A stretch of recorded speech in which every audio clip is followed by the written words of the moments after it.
Yes. Okay. Welcome to our WebEx meeting tonight. This is the November board meeting. So we are calling it to order at, I have 7:03. And instead of having a motion to adopt this agenda, I would like to have a motion to amend this agenda to add a presentation by Tim Weibel on the clubhouse shelter house enclosure. Could I have a motion for that, please? So moved. All those in favor? Aye. Aye. Any opposed? Carried. Tim on the agenda under. Could you hear me, Tim? I'm sorry, yes, go ahead, Linda. You will be on the agenda under new business. Under new business? Yeah. Okay. All right. Thank you. President's report. I would like to respond to a letter that I received, and it was in regard to the lodge. And some of the questions, all of the questions, one question was how much was collected for the deck project before any money was spent. That was approximately $65,000 in donations. Linda, I'm sorry. Linda? Could we have everybody mute because it's breaking up and I can't hear it? I'm having trouble hearing you as well. Plus, it looks like there's a call-in user 3 at the bottom of our screen. I don't know who that person is.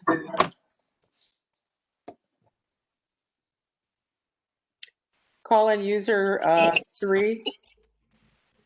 Could you identify, please?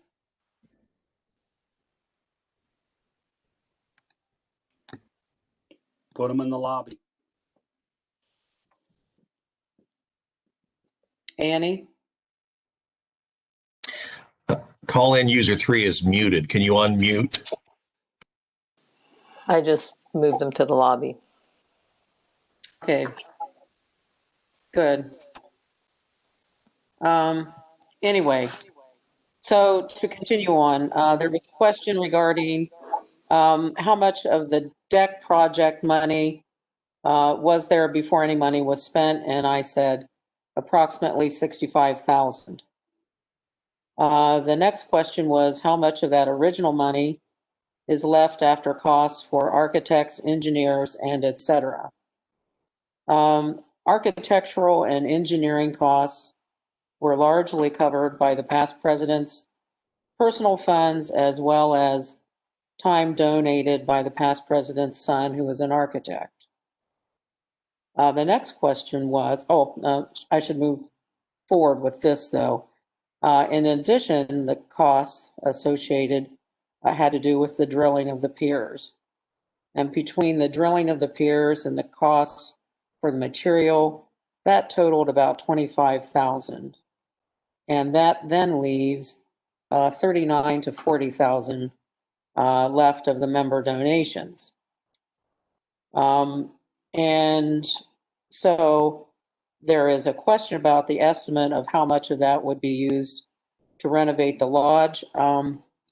We've had some members request that their donations be returned. So I believe that would leave the fund at about $20,000.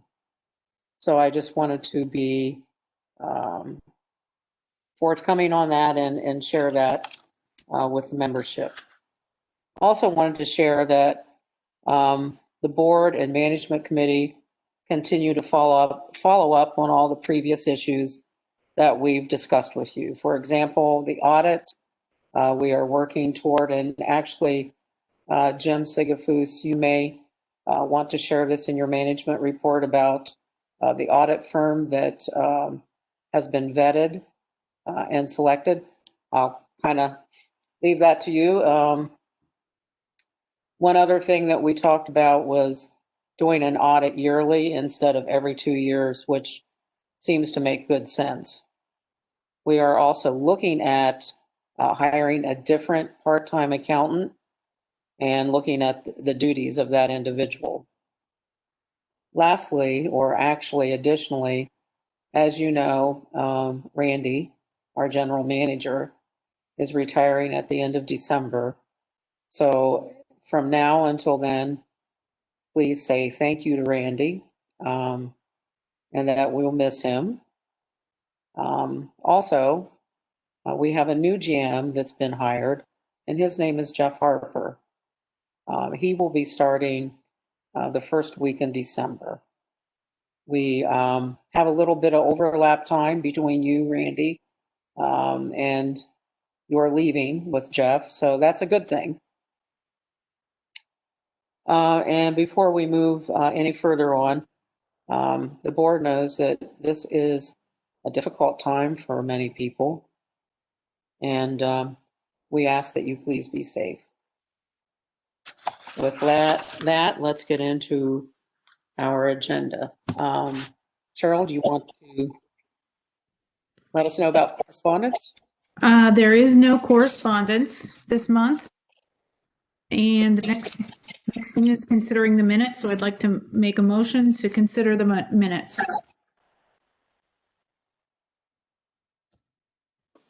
Is there a second? I'll second. It's Annie. And all those in favor? Aye. Those Aye. opposed, nay. The motion carries. Minutes are approved. That then moves us to Mr. Cabot Ray that has a new computer.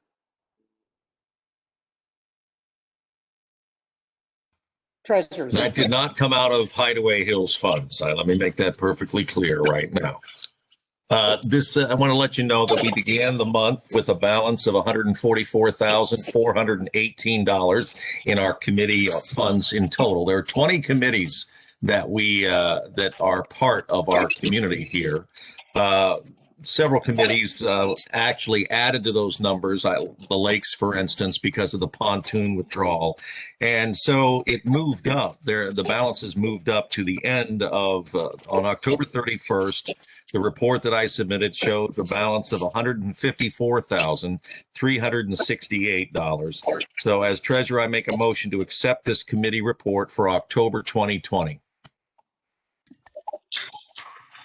Do I have a second on that motion?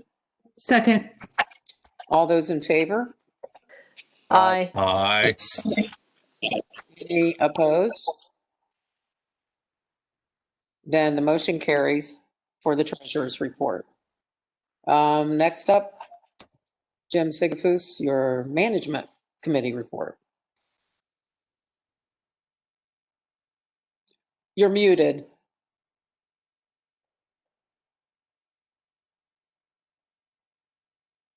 Can you unmute?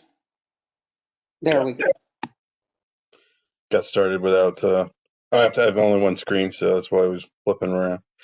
All right, thanks, Ms. President. As you noted, our general manager, Jeff Harper, will be starting actually November 30th.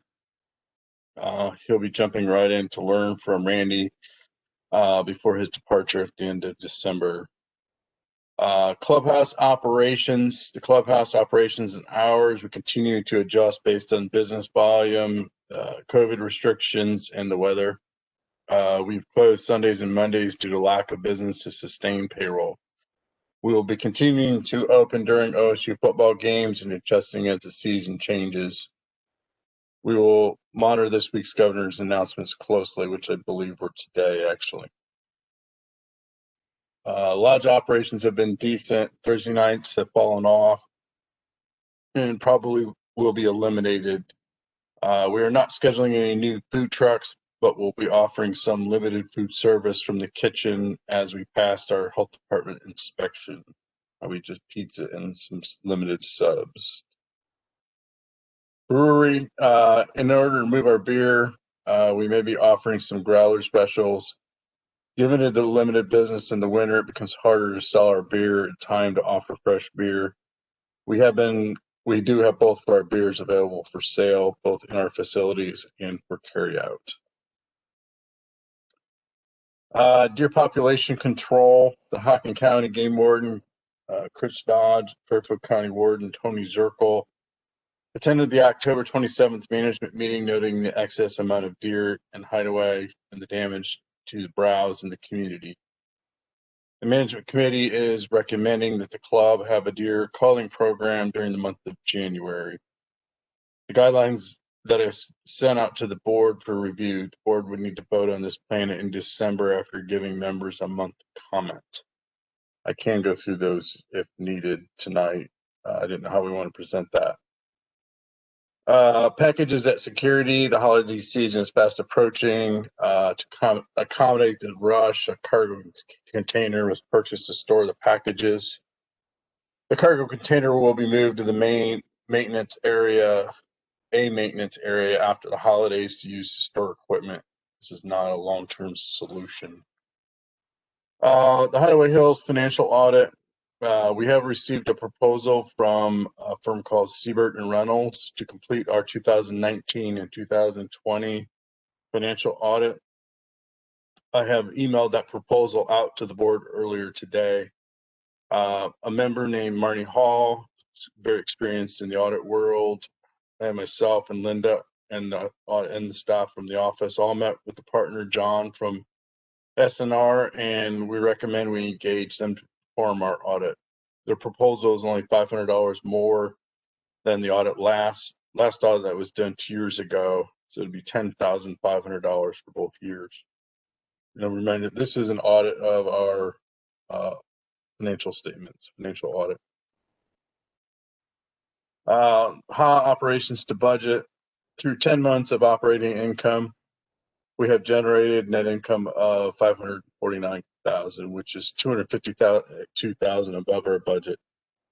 We are continuing to improve our funding position on our various funds, including depreciation, capital, and amenities, and we currently only have $129,000 left to catch up. The management committee again appreciates the membership support as we continue to improve our financial situation. So I think the board does need to vote to accept the proposal of Siebert and Reynolds doing the audit for the next 2 years.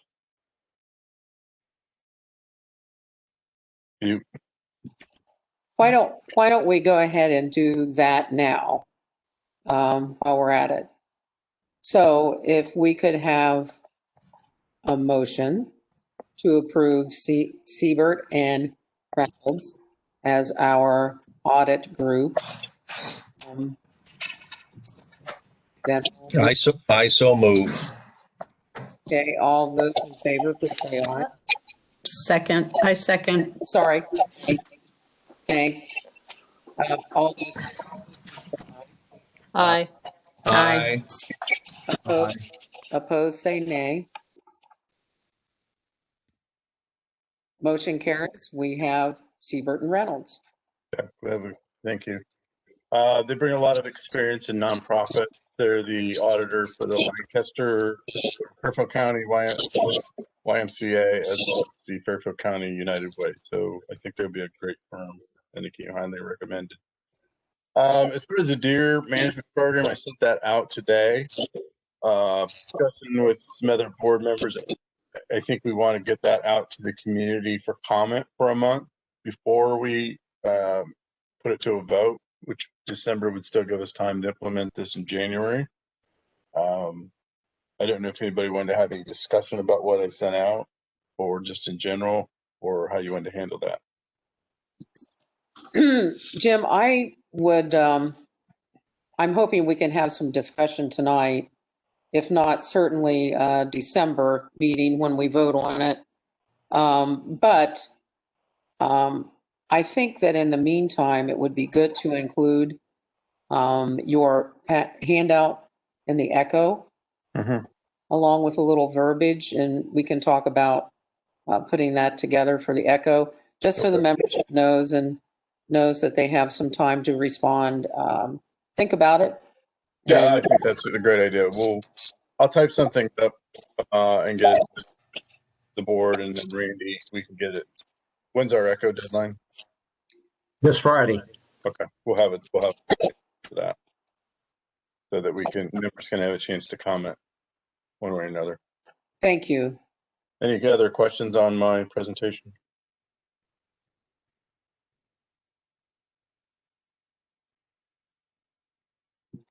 Does anyone have any concerns, thoughts about calling the deer? I guess it's a herd at this point. Definitely heard. Yeah. I've only, since airing this at the management meeting, I've only had one member contact me. He was in favor of it. He just had some small tweaks he was proposing, and I did make some of those. That was the only comment I got after the management meeting, but I haven't got any other comments from members out there. Did we set a limit? I'm sorry, I looked at a lot of it about your own property, getting permission on someone else's property and so forth. Did we set a limit? Is there a daily limit or an overall limit for each person? They would have to follow. We were going to leave it to following the Ohio DNR bag limits per county. Okay. So that way we just kind of leave it up to the DNR rules. You don't violate those. Jim, how do we determine which locations are acceptable? The management committee, and we might ask for a couple of volunteers. One member, I did reach out to me is a police officer down near Chillicothe, and I asked if he would assist us as well. But anybody wishing to hunt will have to have a management committee come out, look at their stand site, make sure it's high enough, and make sure they have a safe operation to shoot. We want to do this with the utmost safety first, or we won't do it. But basically, if you got your only shot is at your neighbor's house, it's not going to work. So the management committee would have to review your stand site prior to you commencing the hunt in January.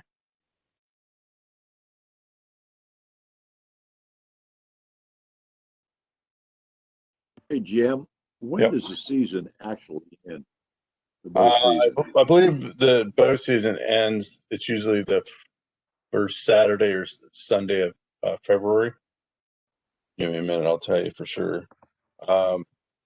It's typically like the first weekend of February, but we were going to do this just for a month, see how it goes, get some feedback, and then we want to try it next year. If we think there's another continued issue, we'll address it then. But our thought was, let's do this for a month so we can control, and see how it goes.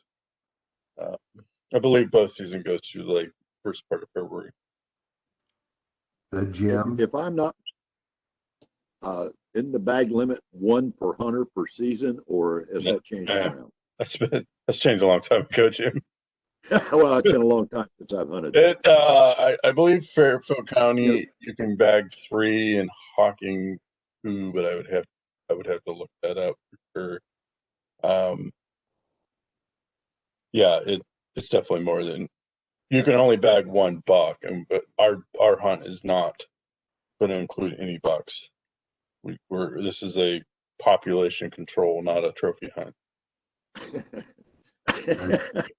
Jim? Me to laugh, but just So bucks will be out. There'll be no bucks being shot at. Bucks are out. Yeah. Jim? We're not going to allow any. That's not the purpose of this hunt.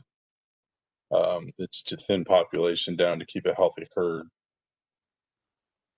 Did I understand you say you think it was 3 does in Hocking County? Is that because I was kind of interrupting you.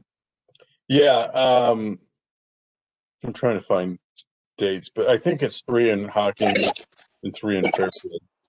I think it's a reverse. 2 and 3. Yeah. Yeah, I'm trying to look online. I mean, I can answer those questions better since I have. I'm looking right now.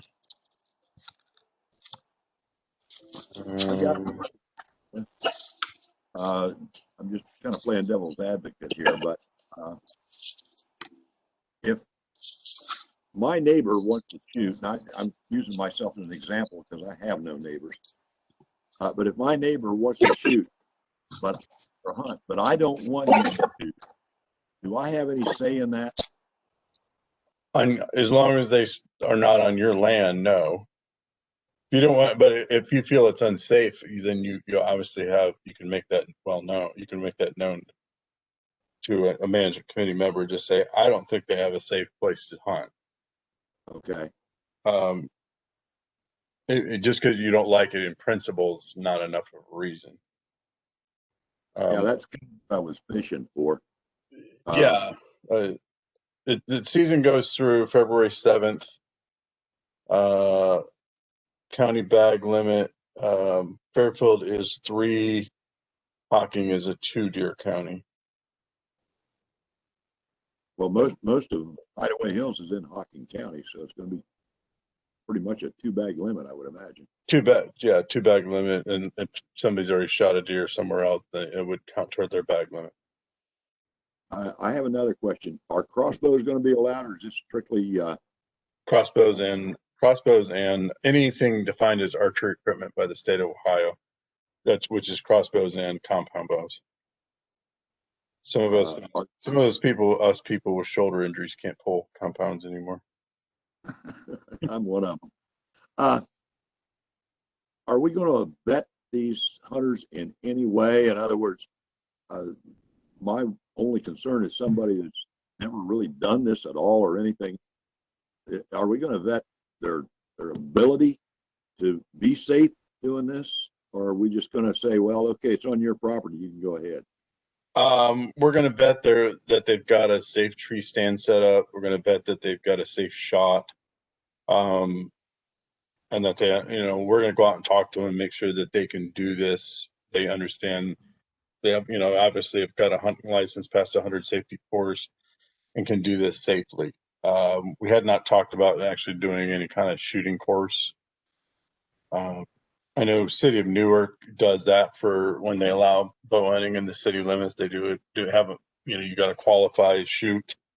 We hadn't talked about doing that. We're more so concerned about making sure people hunt safely as far as where their shot is and that they understand what they're doing.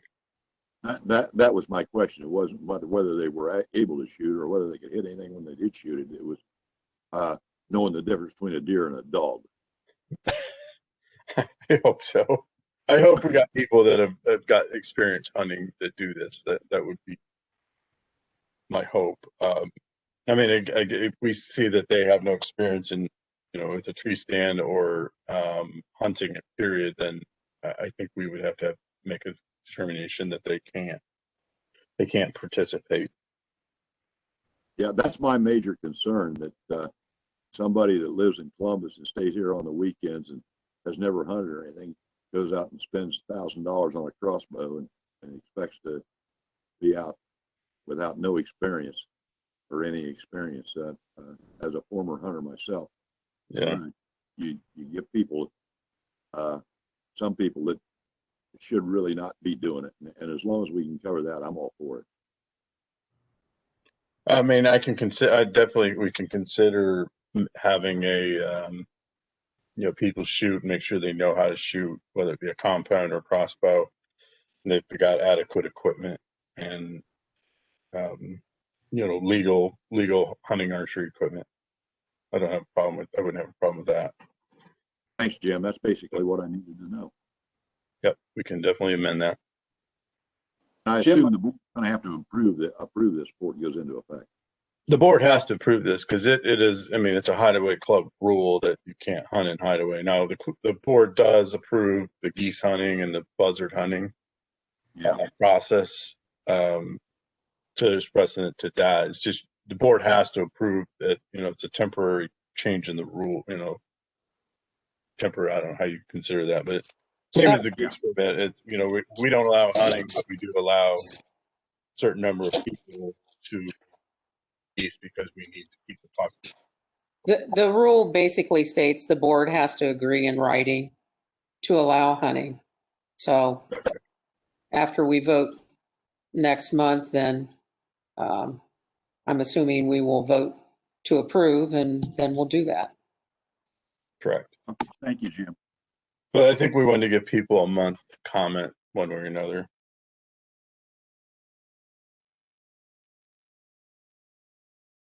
Any other questions? Are they gonna have to take them to a tagging station?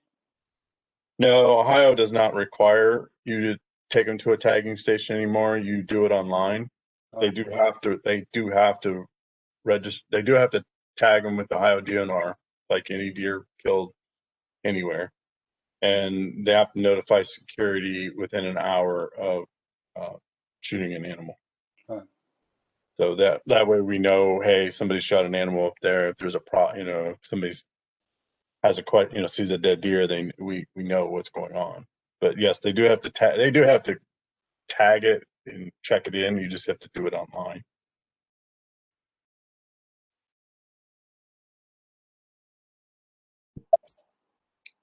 Anything else? Jim, I've got one other question. Yeah, I've got one more for you. Okay. Okay, I'm not going to participate, but if somebody wanted to hunt on my property, would they be able to do that? Yes. With my permission? With your permission, yes. Okay, thank you. Yes. Basically, Ohio law really requires you're supposed to have written permission to hunt on somebody else's property, which I would advise, because if you read the Ohio Revised Code that's right in the permission slip, that absolves you of any liability for recreational hunting purposes. So I would strongly suggest people have it in writing, but that is going to be acceptable. Because we have some people that, do not, their lot is so small or around houses that this isn't going to work. But then, like somebody like you, Jim, have more space, then it would work for them. But would they have to be a member or a non-member? We had it limited to members and basically their immediate family that live with them, children. We didn't want to open this up to brothers and friends coming in. That's not the purpose. The purpose to be very controlled, very small group.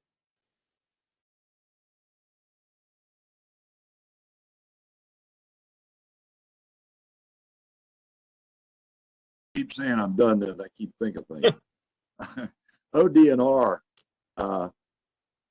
did they have any suggestions as how many we should cull out of here before the herd would be under control again? No, I wasn't here.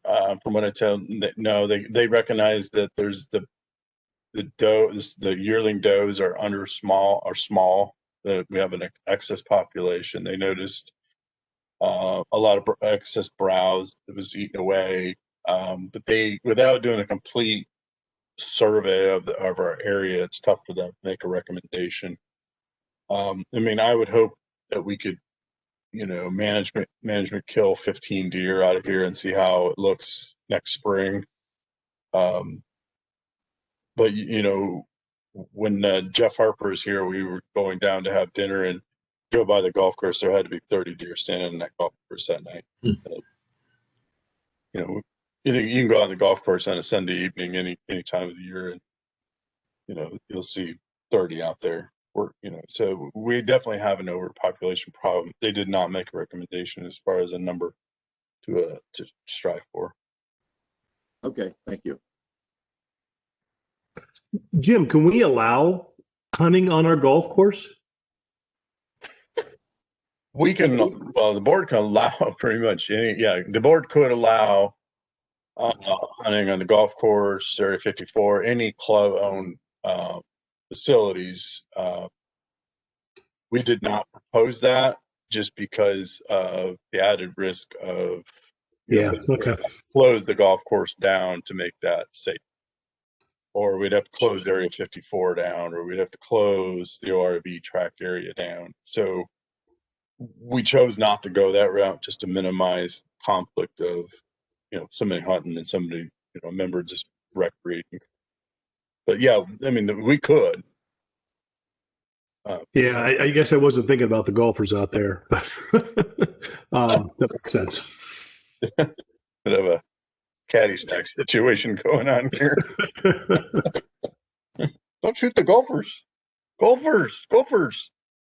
Yeah, and we had, we had thought about that, but I just think it seems easier to do on private property and not disturb run the risk of members and hunters conflicting.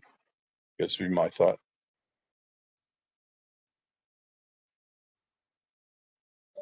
Anything further for Jim?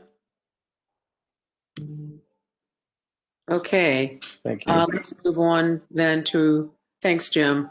Let's move on to the general manager's report. Thank you, Linda, and thank you for the kind words also.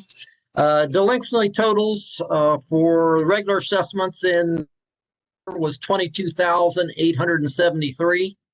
November, they went up to 24,420. However, that included the folks on the 30-day list as well. So there was about, I think, $2,010 worth on the 30-day list. So it hasn't changed very much since last month. Roads for October was $3,200, and that went way down for November to $2,400. So that was a good thing. A dam assessment total is $238,918 as of yesterday. So that's where that is. Also, while we're in the process of talking about hunting, our depredation permit is up in January. That's where we can take the buzzards and the deer, but I need to get that approved every year before I turn that back in. And so I would like, if possible, somebody to put forward a motion to approve our depredation permit. And then I'll need a second also.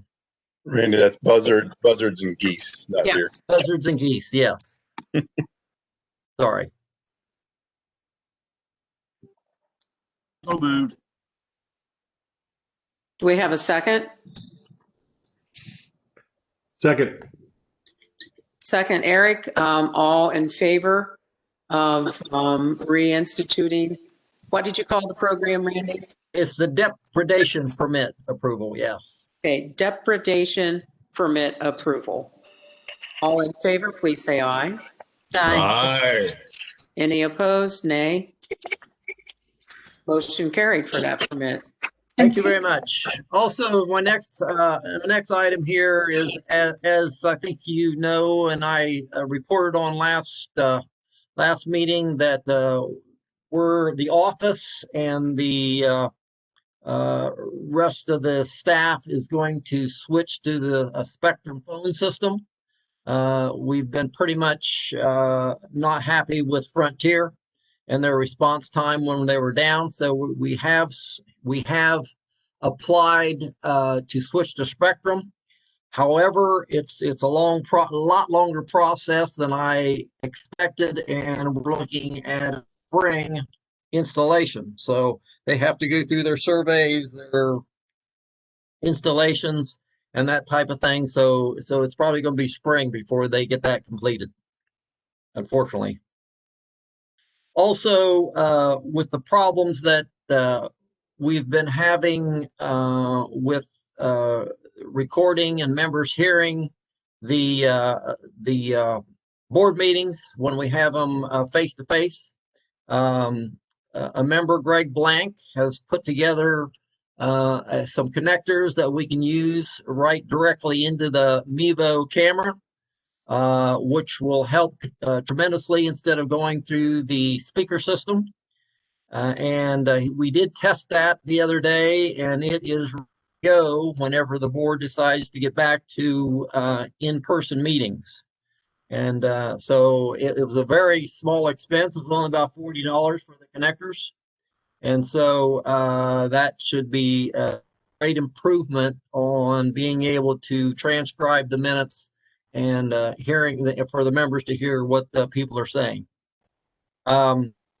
So that's a good thing. And it's been tested, so it'll work. I know we won't be having anything until next year, and I'll go over this with Jeff. I've left the hookup the way it was tested, and I took a picture of it as well.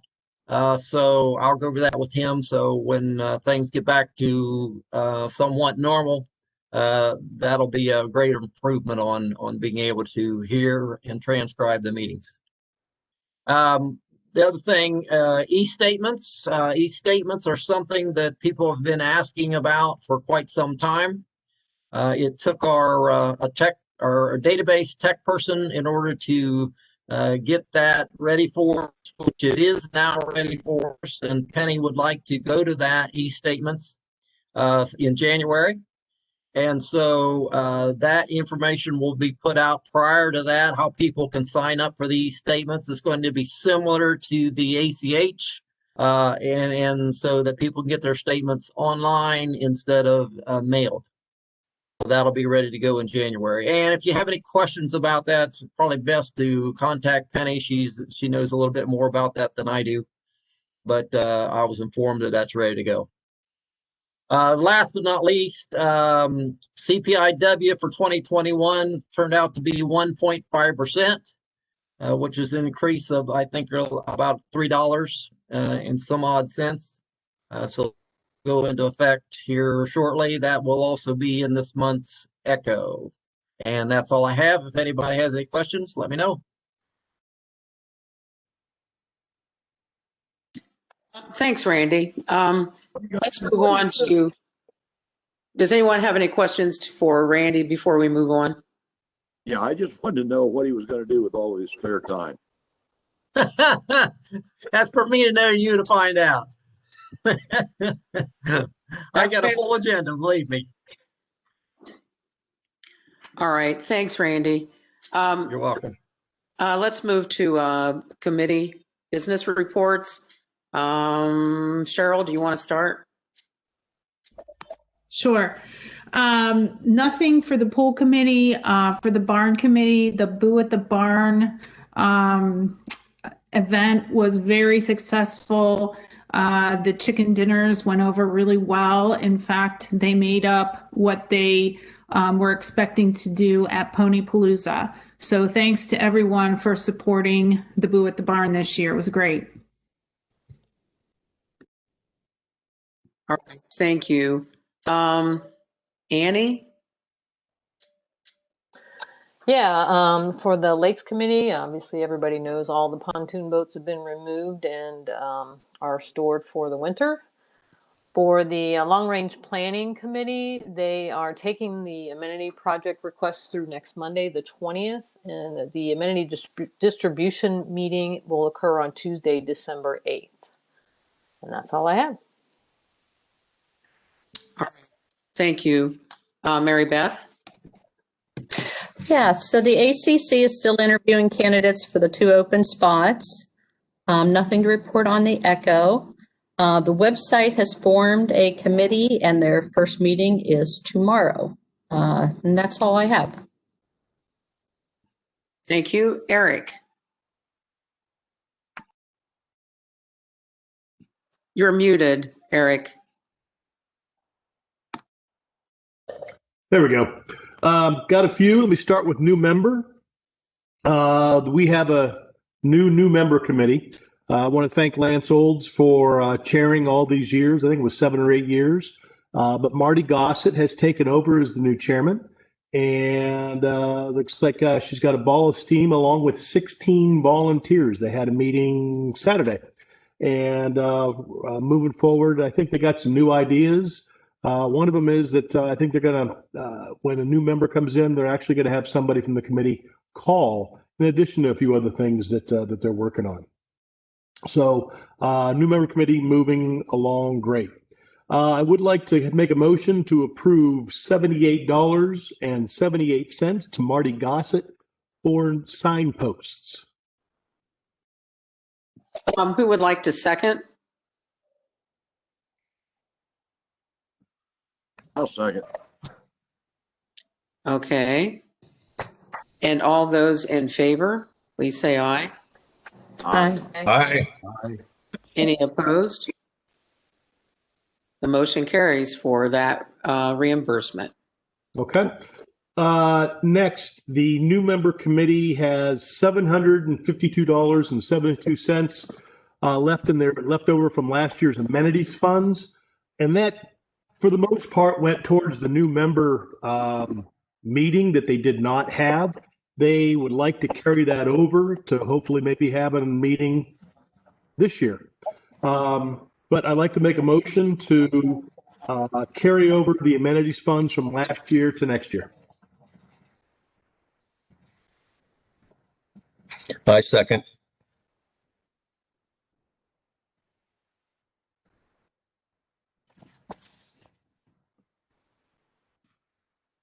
Linda, you're muted. It happens. All those in favor of transferring the funds? Please say Aye. Aye. Aye. Aye. Any opposed? Motion carries. Okay, that was it for new member. The Adopt an Area Committee has $1,626.97 that did not get spent last year to beautify our community. They would like to carry that over and be used for next year. And of course, then they won't need as many funds from the amenity funds this year. So I'd like to make a motion that they carry over those funds until next year. A second on that motion to carry over the funds? Second. And all those in favor of the carryover of the funds, please say aye. Aye. Aye. Aye. Any opposed? Motion carries. Eric, I'm going to turn to you for a second, Annie, but since these are amenities and we want to do a carryover, I think there needs to be paperwork at the office that should be completed on that. Does that sound right, Annie? Yeah, that's correct. I Yeah. don't know where the form is, but I'm sure Penny can help with that. I asked Ken Yost about that today, and he said all he thought we needed was the approvals. But if we have to do paperwork, then so be it. There is a form, and I know that there was a situation that didn't get handled because the form was not filled out. So just wanted to give you a heads up. Okay. I got one more. That's the utility committee. Eric Boysko has got a full head of steam with the utility committee. One of the things they're working on is a member survey, and of course, you guys all got. I forwarded off his complete report. But just a short piece of it is they're putting on one of the things I want to do is a member survey to kind of find out what utilities, resources people use in the community and see how happy they're with it and so forth. So that should be coming out soon, as well as they're working on a resource directory so that they have people to go to when they have questions on particular utilities. They also have a group that's working on providing a new cell phone provider on our tower. And one of the ones they're targeting is T-Mobile. So if anybody in the community has contacts with somebody at T-Mobile that could be able to help us out, we would greatly appreciate you reaching out to Eric Boysko and his group. And I think the last thing I got is South Central Power is still targeting April of 2021 to bury all the lines. That's all I got. Not all the lines, bury the main line. I did clarify. Main line. Yes. Thank you. Cabot. Yes, a couple of things quickly. Chapel Committee, COVID-19 forced us to cancel, sadly, the Rising Sun Mission fundraising dinner for children in the Dominican Republic. They're going to try to fundraise other ways. We had approved that the last board meeting. That's why I'm mentioning. It was scheduled for the 8th. Also, the board did vote to approve $1,000 from Chapel Committee funds to help pay for food and some small gifts for the Good Works holiday celebration, which will serve more than 60 homeless people at their campgrounds, Good Works campgrounds, on December 18th. So that's going forward. Food service, I did just fill out a form. That form, it was brought to my attention that I needed to fill that out and get it to long range planning to carry over $16,000 in already approved amenities funding to redo the kitchen floor there at the lodge to make it safer and to stop leakage down to the floor below the kitchen. So that has been done. The paperwork has been filed with long range planning, but I would like to make a motion to carry over that $16,000. It's already sitting there for 2001. I think the target date is to try to get that floor in February, maybe even late January. That's a little bit up in the air, but I do want to make a motion to carry over that $16,000 from this year to next. Second. Okay. Who seconded? Eric. Okay. And all those in favor of the carryover of 16,000? Aye. Aye. Any opposed? The motion carries for the carryover. Also, I am working with a group now, putting together a group of talented people of expertise in the area of looking at the specific sketches, plans down the road for the lodge renovation. The goal here is to have something down on paper that everyone kind of believes in, at least a couple of different options at different price points for the amenities meeting that will be happening on December the 8th, I think that is. So that we can then request funds and hand something on paper to the members of the committee to look at as we request funds towards that renovation in 2001. So we're working forward on that as well with some people. And I think that is all that I have. Oh, well, the food trucks have been a pretty good success. We have had some days that have been slow. And of course, COVID has cut down at times the attendance inside. But the business has been pretty strong outside at the trucks. We have made, I was told, we're still making a few $100s every weekend, which is a positive versus the history. The lodge bar will open this Thursday, Friday, Saturday. There have been, like as I said, different kinds of attendance, but there have been some very good nights too. We're going to continue to urge, of course, social distancing more now than ever, and masks being required except when sitting at tables. These food trucks will continue this weekend unless something happens with the governor and requirements. But otherwise, we're planning on it through the Saturday after Thanksgiving. And then, as Jim alluded to earlier, we may move to another option of providing subs and pizza, perhaps in December. We'll see how all that goes. But that is the plan going forward. Thanks, Cabot. And just to go back to the renovation plans, I think we've got a couple tracks going here. I know, Jim, that you've been meeting or you're going to meet with a smaller group. And we talked about folding in everyone so that we could get multiple viewpoints. But you may want to also address this, Jim. Yeah, I mean, we're trying to get just a quick, we need to have a sketch before the amenities meeting and some kind of pricing.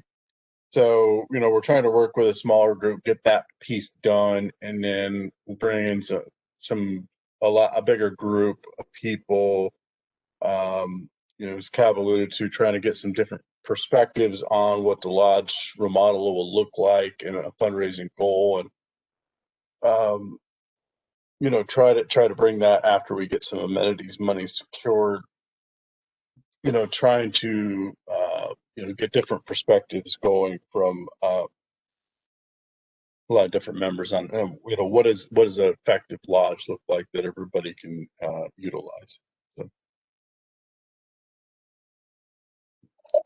Okay, I think there's going to be a good group that will come together and make this Cabot, make this happen. And I think there are many people that are interested. And Cabot, you're going to be a great resource, I think. And I understand Eric and Jeff Barron are involved, as well as John Blankenship. Yeah. Bridget Durham had been doing some member surveys, collecting member surveys at the lodge.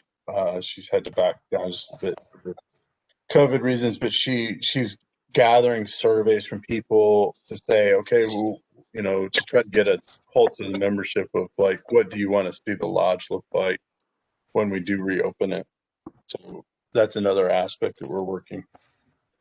We also got a lifetime architect, great resource, David Lee, who is going to get together with this group that we've been talking about, hopefully, and give his input as well. So I think between all those people putting their, and then later down the road, I think after the renovation, there have been a number of people that have stepped forward in the creative aspect of decorating, you know, on a budget after the main renovations have been done. And I think there's plenty of people out there willing to add their views on that and excited to do so.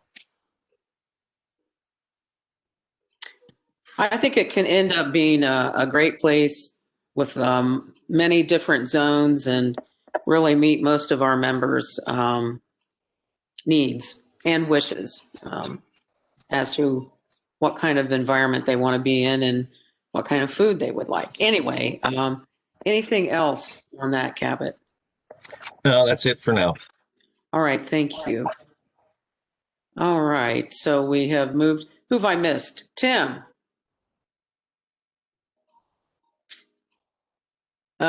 Yes. There we go. Thank you, Linda. The Off-Road Vehicle Committee, they have a new committee chair named John Lee, who just took over in September. And he asked that their 2020 amenity funds, so I'd like to make a motion to have their 2020 amenity funds carried over into 2021. That total was $950. Okay, is there a second on Tim's motion? Second. Second by Cheryl. All those in favor of the ORV carryover of amenity funds? Aye. Aye. Any opposed? Carryover is approved. And I'll make sure John gets the proper paperwork filled out, as you guys mentioned earlier. And then the golf committee, I guess, will carry over to the new business topics. That sound good? That's fine, Tim. That's all I got. All right, thank you. That leads me to Tom.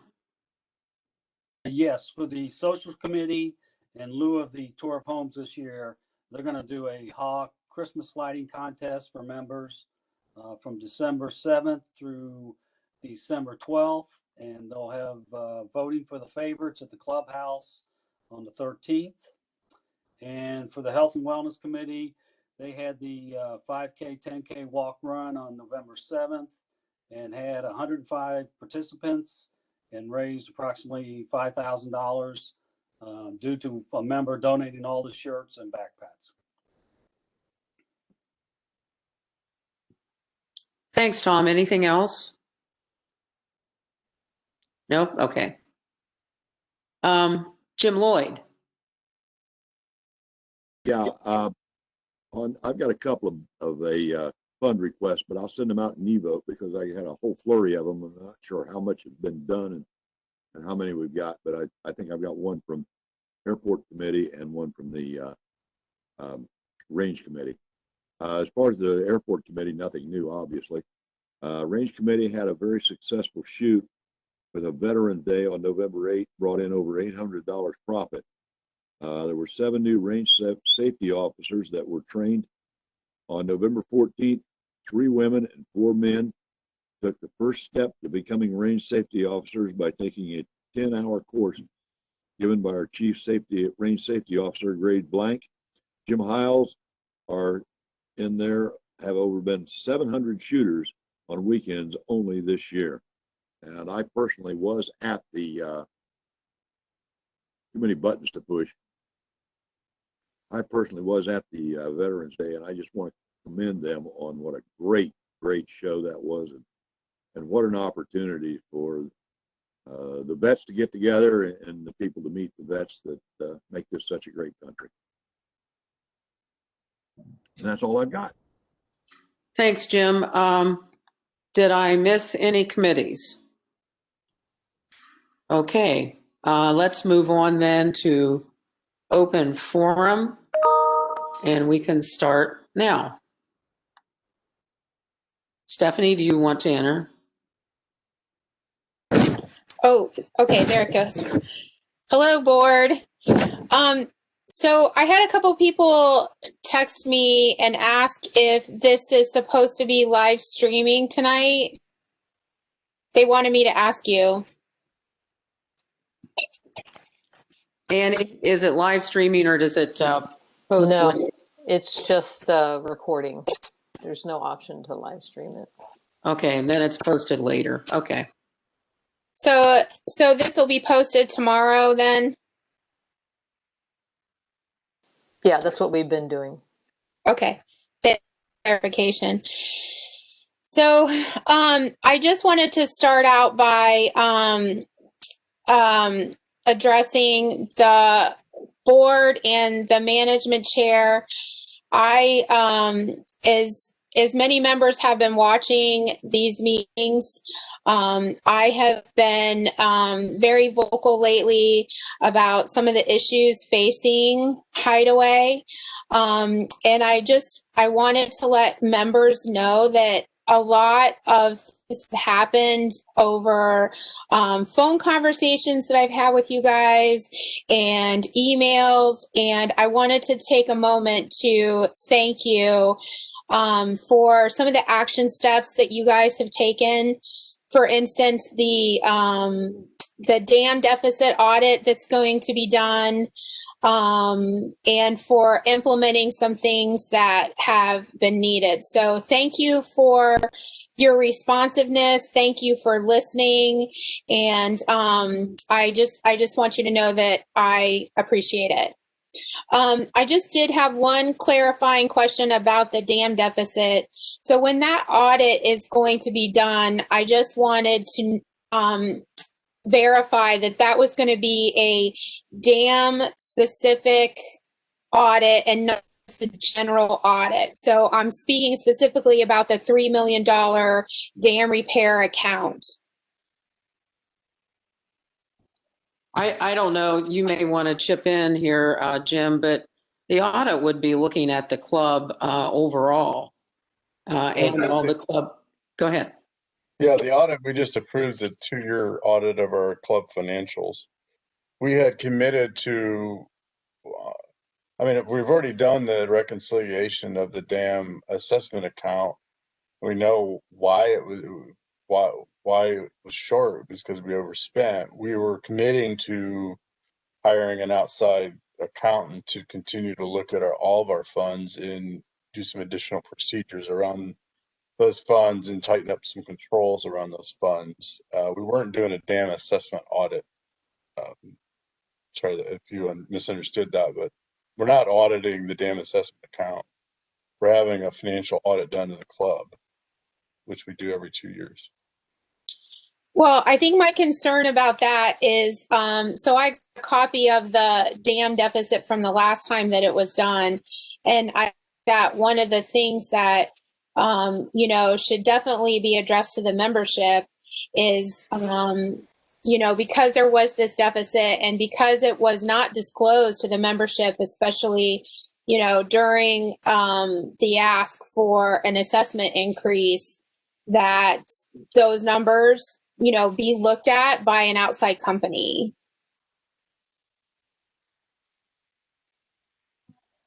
I think all of the funds, correct me if I'm wrong, Jim, but all of the funds will be reviewed by the auditor. Correct. They'll be doing that as part of their 2-year agreement. And as I said, we'll be hired. We're looking at hiring an outside accountant to come in and do some additional reconciliation procedures on those accounts. I wouldn't call it a dam assessment account audit. I think we had talked about a yearly, going from a every 2 year to a yearly audit also. Correct. Does that answer your question, Stephanie? We're getting a little short on. Yeah, I'm getting short on time, and I wanted to move on to the Rule 16 change about the political signs. So we believe in the board's power to change or amend rules that are for the benefit of the entire membership. However, there should be a standard in place. And I would just like to ask the board tonight, on what basis did you decide to act on this rule change? Like, for specifically, what percentage of the population, was it like 1%, 10%, 20% that asked for this rule change of the political sign? I don't know what percentage, Stephanie, and we don't generally go by percentage, and we're not actually voting on that tonight. That will be Right. voted on in the December board meeting. Yes, but I'm really asking for a clarification about, what is the standard upon which the board decided that it has to change? So this isn't a question of if the board can change a rule, but more of a question of what's the standard that sets the president for this is a rule that has to be changed, or this is just a few people complaining about a specific issue and then making it a rule change overall. What standard is the question? I don't know that we have a specific standard of a certain amount of people having to complain. There were complaints, and frankly, the signage language, the intent of it was to cover the other forms of political candidate type of signage, whatever you want to call it. So I think it was to address that, Stephanie. But we don't have a specific amount of people that have to complain to address the situation. Okay, and then what is the standard by which you guys decide as the board to change a rule versus bringing it to a membership vote to change a rule? Well, a rule can be changed by the board. A code of regulations, piece of language has to go to the membership for a 66 2/3 vote. So has it ever been considered by the board that certain things like, for instance, this political rule change could go to a membership vote and you would allow the members to decide that issue for the community? No, I considered it, and we considered it a rule that could be changed by the board that didn't rise to a change of the code. And if you read the code, it is a large overview. It doesn't get down into rules. Do you have anything else, Stephanie, because we're over time? No, thank you for your time tonight, board. I really appreciate it. All right, thank you. Thanks, Stephanie. You'll need to leave the board meeting now. Thanks.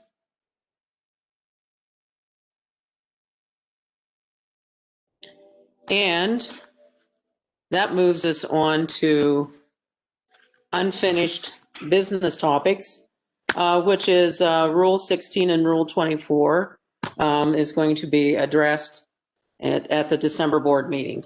I don't have anything else under unfinished business. Is there anything we're missing there? Okay. Then we'll move on to reaffirm the e-votes. Annie? Yes, we have all 8-0 votes, all in favor, 8-0. On October 21st, we approved up to $250 from the Lakes Committee for a plaque to be hung at the launch post in memory of Tom Reiser and acknowledging him as an honorary Hideaway Hills member whose dedication to the Hills was reflected by the manner in which he served our community. On October 22nd, we approved the reimbursement of $178.89 to Hideaway Hills from the Lakes Committee funds for repairing pulley parts on one of the club pontoons. October 23rd, we approved the reimbursement to Bridget Durham of $65 from the Lakes Committee Fund for pontoon storage. October 26th, we approved the reimbursement of $35.59 to Hideaway Hills from the Lakes Committee funds for replacement springs on one of the club pontoons. November 2nd, approved the payment of $209.71 from the Lakes Committee Fund for the plaque in memory of Tom Reiser. November 3rd, approved the resignation of Kimberly Maines and Lance Olds as chairs of the new member committee and approve Marty Gossett as the new chair of the new member committee. November 4th, we approved up to $1,700 from the Lakes Committee Fund to pay for Fender's Fish Hatchery to stock the lakes this fall. November 5th, we approved up to $3,500 from the Lakes Committee Fund to seal the dam walkway in 2021. November 6th, approved the payment of $309.60 to CSI from the Lakes Committee funds for the 96 foam blocks for the pontoon storage. November 7th, we approved the reimbursement of $150.54 to Dwayne Mickey from the Range Committee funds for trophies and food for the trap shoot event. November 8th, we approved the social committee to hold a Christmas light contest. This contest would be in lieu of the annual Christmas tour of homes and would run from December 7th through December 12th. Those wanting to enter would sign up their address and residence could drive by their addresses during those dates at their leisure. Voting for favorites would be done at the clubhouse on December 13th from noon to 3 p.m. Prize money will be $100 for first place, $50 for second place, and $25 for third place. There's no cost to enter, nor will there be any fundraising. The $175 for the prize money would come from the social committee fund. November 9th, we approved up to $200 from the golf committee fund for signs for the golf course. November 10th, we approved the reimbursement of Dwayne Mickey for $165.54 from the Range Committee Fund for a new heater. November 12th, we approved up to $1,000 from the Chapel Committee Fund to provide meals, toiletries, and small gifts at the Good Works Friday Night Lights meal and celebration for the homeless. And November 13th, we approved the following dates for the Social Committee to host concerts at the amphitheater in 2021. May 29th, 2021 through May 30th, June 19th through June 20th, July 3rd through July 4th, August 14th through August 15th, and September 4th through September 5th. I'd like to make a motion that we accept all of the following, the preceding e-votes. Do we have a second? Second. Second by Cabot. Those in favor, please say aye. Aye. Aye. Any opposed? The e-votes are affirmed. Thanks. That then moves us to new business. And Tim, do you want to share your topic, please? Yes, thank you, President. Jamie Longwell, it's been probably a month or so ago, thought it would be a great idea to start raising funds to purchase curtains to enclose the shelter house at the clubhouse. And he did start to collect some donations. And then it was brought to his attention that he needed to work through a committee. And so he asked the golf committee to, I guess, act as a sponsor, if you will, to help this donation process carry on. We met with our committee and agreed to do so. I know there's concerns about, obviously, social distancing, smoking issues there. I did speak with Chris at the clubhouse, and she thought it would be a great idea that could help expand business hours during the winter months.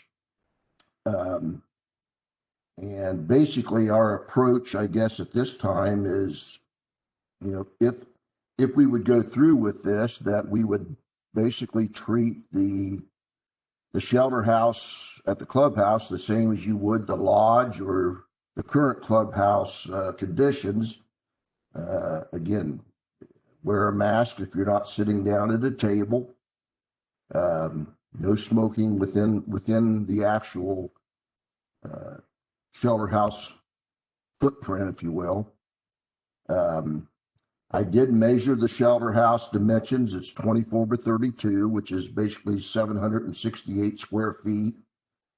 And there's currently 6 picnic tables, and they are adequately spaced at this point. They could even be spaced further apart if need be. And so I think there's logistically, there is no issue with how that could be handled. As far as the funds that Jamie has collected, he has given us a spreadsheet, or given me a spreadsheet with all the current funds that have been collected. Everything's accounted for. Basically, these funds would be turned over to the golf committee, and then any additional donations required to meet our goal would come through Hideaway Hills Club / Shelter House Golf Committee. So I guess I'd like to make a motion for the board to approve the going forward with donations to purchase the curtains to enclose the shelter house at the clubhouse. Second. Okay, before we vote, I need a little discussion and some input with or from Jim regarding how we're going to handle the funds, because as you know, unwinding, if you need to do that, is not good, as well as we need to be cognizant of kind of our chain of custody with funds. So this is a little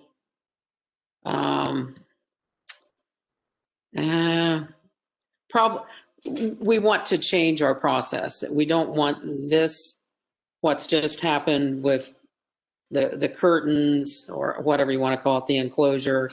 We've had a similar circumstance with the beach fund, and we also really did also with the deck fund.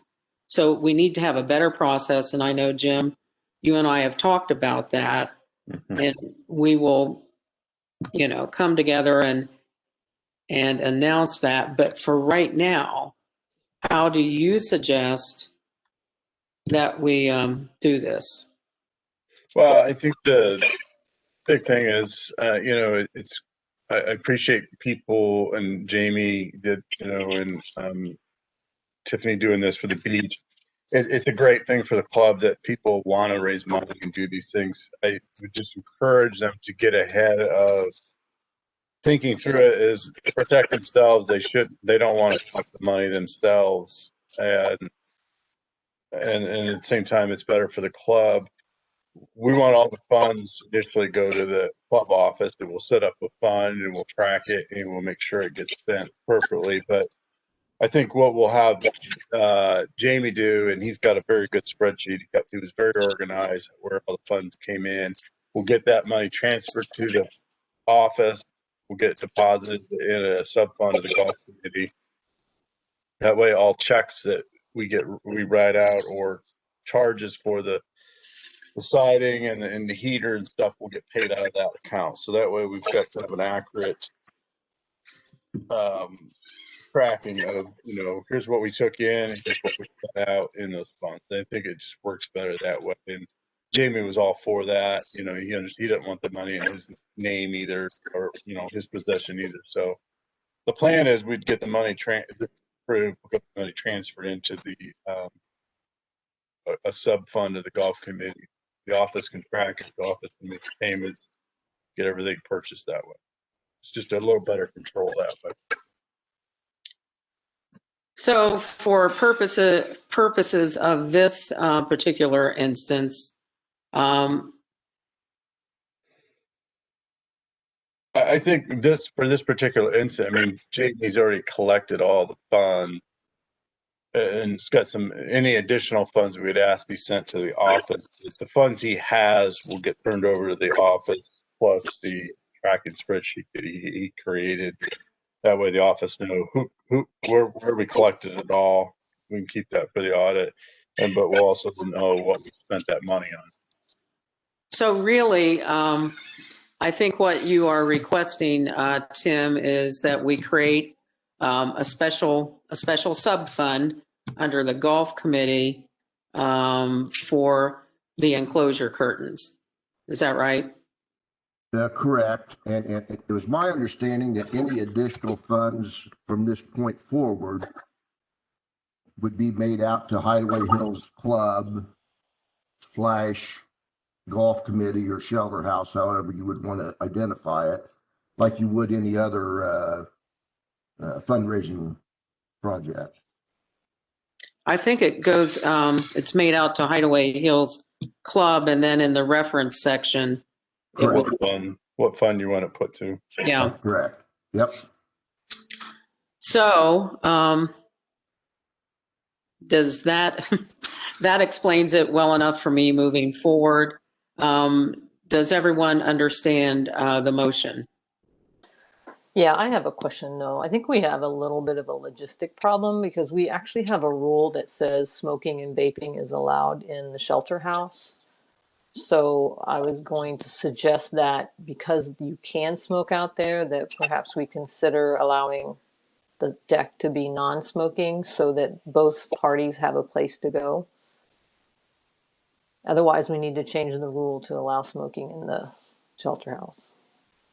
It's on page 33. Well, right now, there is, the shelter house is designated for smoking and vaping. That's the current language. Correct. And what Tim is saying is that smoking and vaping won't be permitted. Correct. Within the shelter house. So we would need to, I don't know that we need to do anything with that particular rule, because if they, I don't know how you could go against the rule if you have the rule. Somebody will test that. Exactly. What did you say, Tom? I said somebody will test that and say it's in the rules, we're allowed to do it. Well, they are allowed to. So that is a little bit of a problem. I want to do it, but somebody will say it's in the rules, I can do it. Well, I could see that being an issue when all four sides of the shelter house are enclosed. I don't know that that's going to be the case all the time. I think it's going to be three-sided, and only when it's cold and we're trying to keep heat in would we need to make it a no smoking area. Yeah, but you're not allowed to just decide that because people are allowed to smoke in there. Do we need? We can't just. Do we need to change the smoking rule then for the shelter house? You don't want to change it to make it non-smoking, Tim. People will shoot you. I'll put deer antlers on. They're not allowed to shoot bucks. I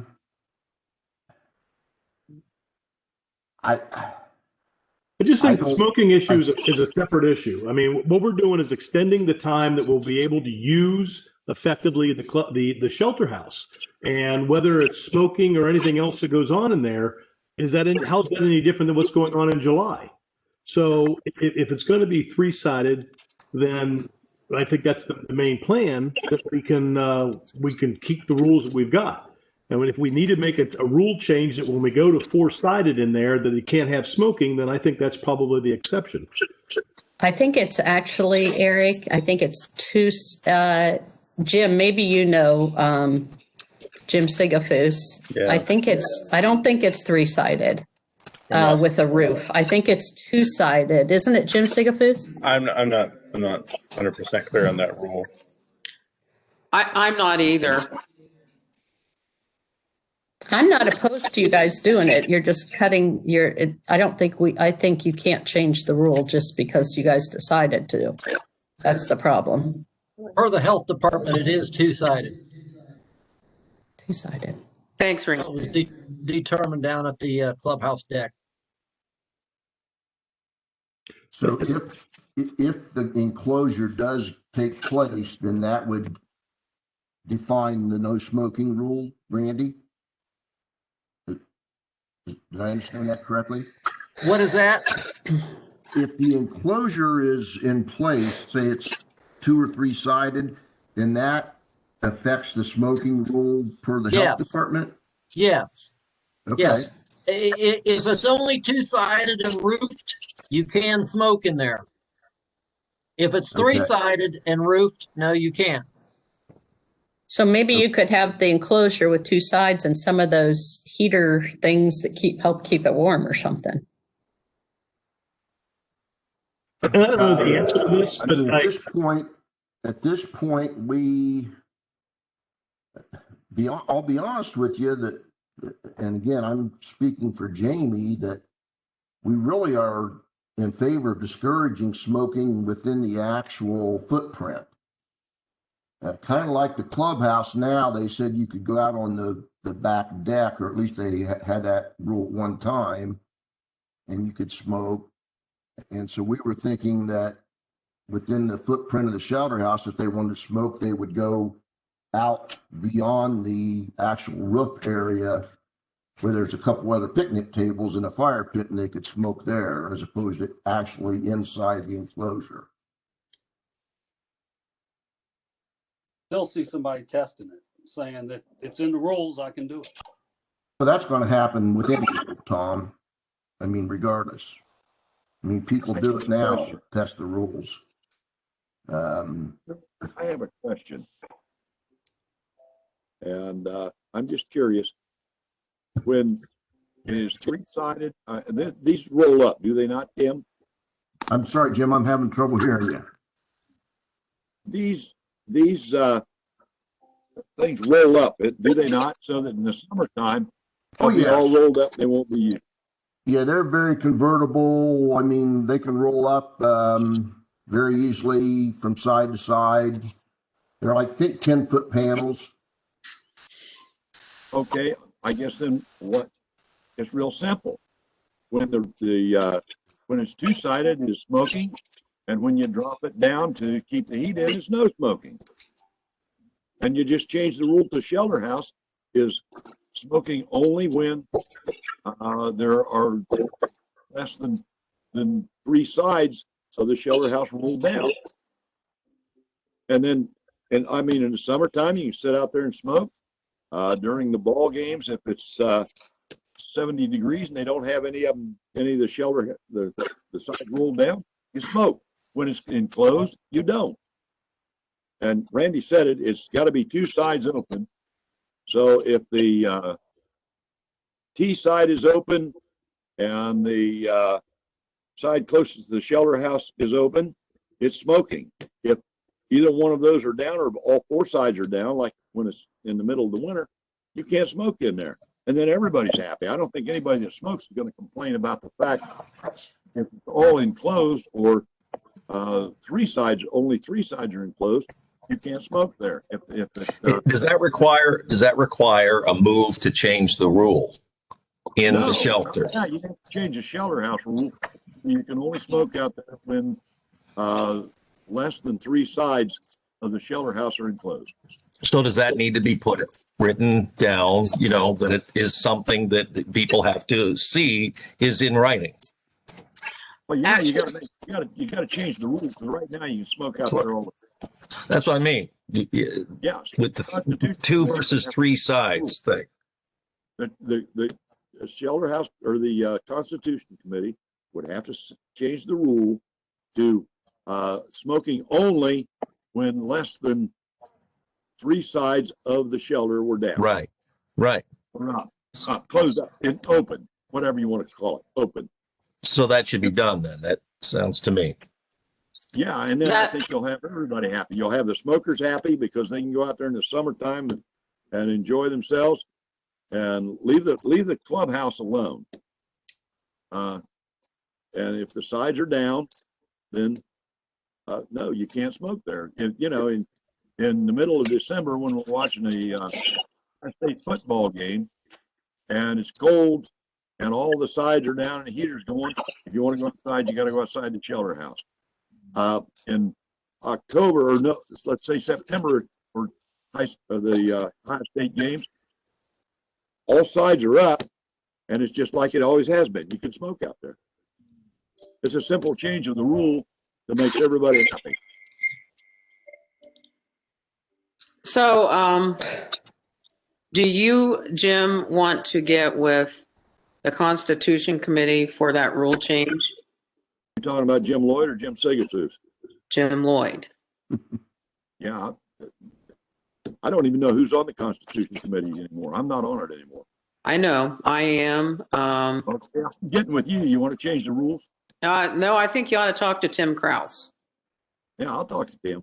And I know he is asking another member to be a part of the committee.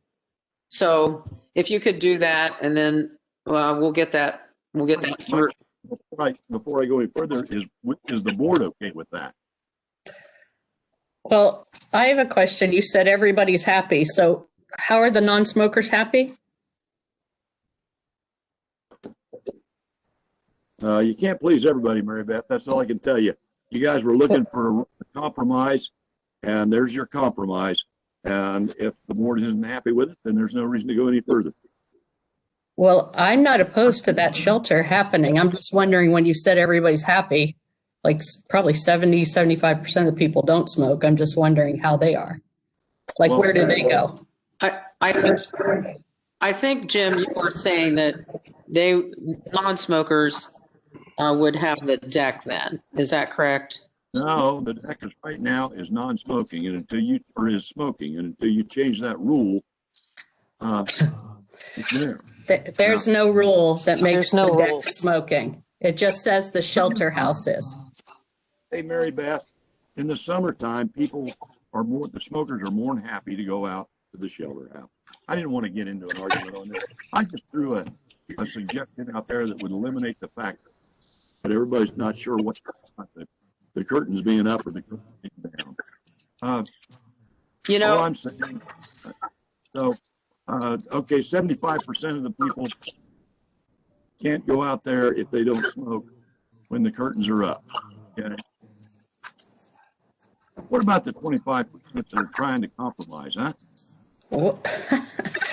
I don't think it's a problem to have that shelter out there. I think what Annie was pointing out is you can't, that's where it says in the rules, you guys people can smoke there. And if you can't just eliminate it. So I'm hearing you say that you would like to go to the Constitution Committee and propose a rule change. I'm not opposed to that. I was asking for clarification. When you asked, you kept saying everybody would be happy, everybody's happy. And I'm like, explain, because I'd like some clarification on that. I don't care what you do, you're not going to make everybody happy. It's a compromise. In other words, you got absolutely no complaints from anybody when Jim made a temporary non-smoking on the deck because of COVID. I disagree. Fine. Nobody complained or anything about that. This is what this is. It's a compromise. When the sides are down in the shelter house, no smoking. When the sides are up on the shelter house, or when the shelter house is enclosed, no smoking. When the shelter house is open, I should have my camera on, I'm sorry. And when the shelter house is open, it is smoking. When the shelter house is closed, it is not smoking. Now you're off, Jim. Huh? I know. This is a circular argument, and I think that it would be good to have an ad hoc group work on this and come to some kind of, because this is ridiculous. It's just going round and around and around. Well, okay. I just offered a solution to the problem, and That's all I'm going to say. That's the way that the rule right now reads simply, you can smoke in the shelter house. So I fully understand when that thing is enclosed, there should be no smoking there. But when it's up, why not have smoking there just like it is right now? I think we all agree on that. You should be allowed to smoke there. All right, that's all I'm saying. That's all I'm saying. If you want me to take that to Constitution Committee, I'll be more than happy to. I think you also have to take into consideration that the health department stance that Randy mentioned. If there are more than two curtain sides down, then that's against the rules to smoke. If I understand Randy correctly. I'm agreeing with that. So, when more than two sides are closed, when more than two sides are closed, then there's no smoking. When there's who's going to police it? same people that police the current lodge and the current clubhouse. So the employees? Well, I don't know. That's what I'm saying. I don't think. You say you can't do that, and they say, well, the rule says I can. I'm just playing devil's advocate. Okay, so that we can move on, I'm going to talk with Jim Sigafus. And Jim, what I'm proposing is that we put together a committee to review smoking and come up with ideas so that we can move off of this topic. Okay. So that will be our charge to complete. We'll get back with you. In the meantime, we need to determine what's going to happen with this money that's been collected. So there was a motion on the floor about the money and making a sub-fund out of the golf committee, if I remember correctly, to allow this money to come in. I second. I second. Okay, all right, Cabot, seconded. All those in favor for the committee, for the sub-fund to be created, please say aye. Aye. Aye. Any opposed? Okay, the motion carries. The sub-fund for the shelter house curtains will be created. Linda, Yes, can I Tim. get a clarification on this then? Yeah, sure. Does that mean that we can continue to accept donations and go forward with this project? I think that we're going to find a resolution. So I'm not opposed to that occurring. We need to do it so that if we have to unravel it, we can. So that's, get checks into the clubhouse, reference the shelter house curtains so that we have an easy way to unravel this if we have to. But I'm thinking we're going to come to a resolution. I understand what Jamie's trying to do, and we'll get something worked out. Okay. I just want to make sure that if I tell Jamie to, make an effort to direct these funds to the office to go forward with that, and then we will, I'm not saying advertise, but communicate to the rest of the membership that we are in the process of collecting additional donations. Does that sound correct?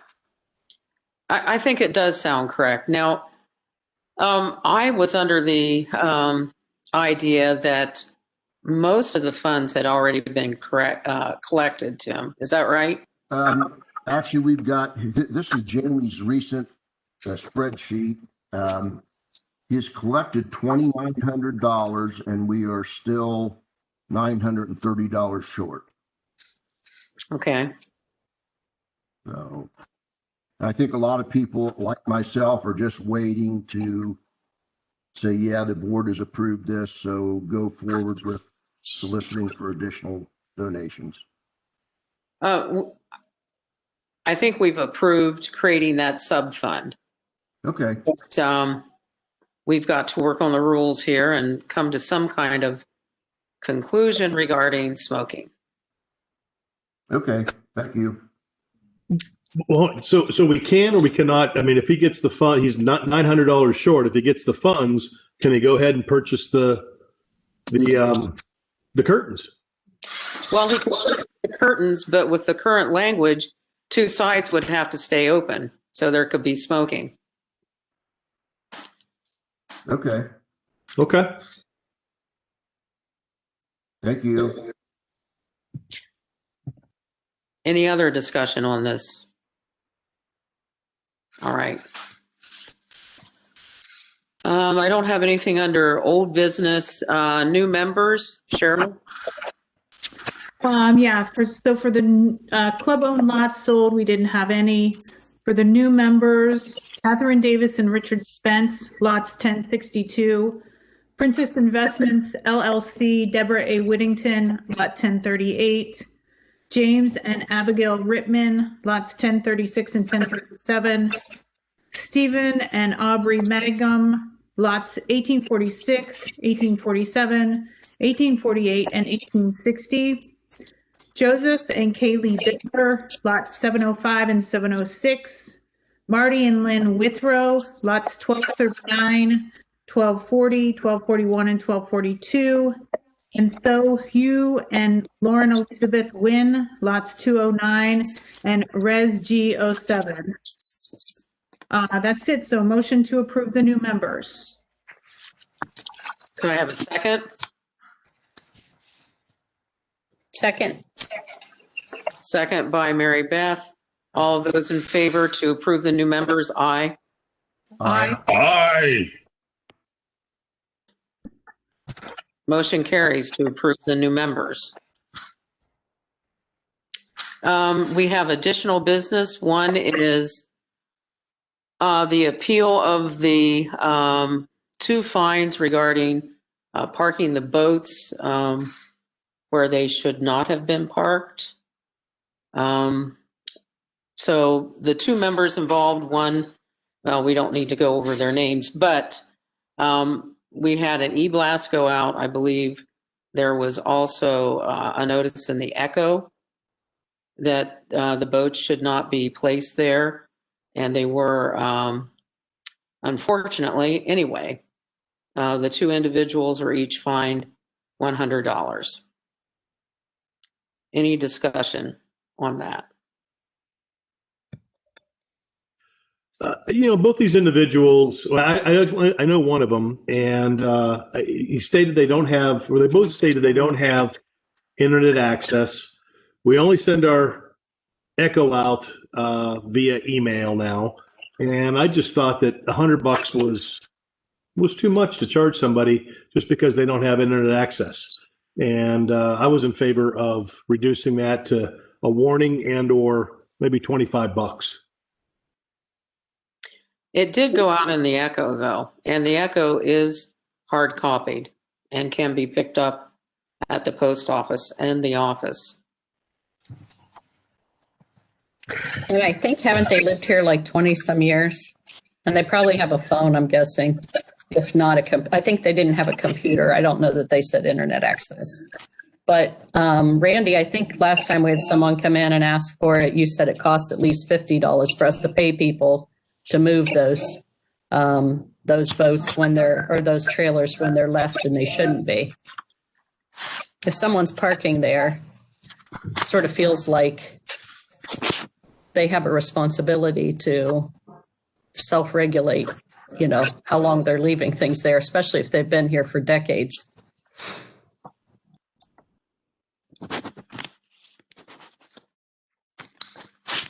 Maybe I don't disagree with you on that, but we've only been parking trailers over there for the last few years. And if they've happened to get their trailer out of there in time in the last few years, then they never got this notice. I guarantee you, if we give them a $25 fine, they're not going to leave their trailer there next year, which I think is the issue. In the spring, we had the same situation and we fined them $50. That's what we did 6 months ago. If it costs us $50 to move it, that's, I mean, to me, that's what we should at least pass on to them. Does anyone know why the fine was $100? Where are you? Oh, there you are, Randy. Versus the $50 earlier. That was set up when we first started doing this. That members indeed to cover maintenance cost of going over there, moving them wherever they needed to move them to. It was just set up at that time at $100. It may have been suggested by a Lakes Committee, but I'm not sure. Okay. So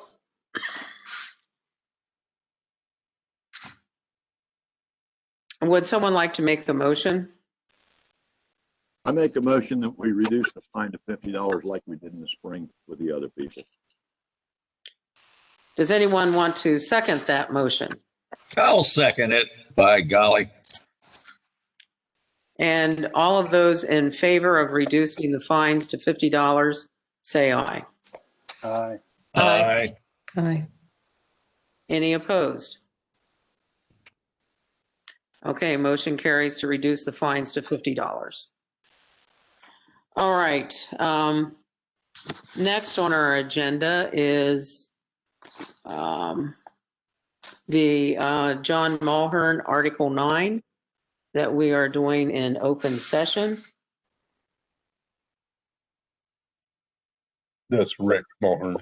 Oh, I'm sorry, Rick. And I don't know why I said John. Okay, Rick Mulhern, thank you. Linda, if I could start off, I need to recuse myself from this. Okay, Eric, I appreciate you doing that.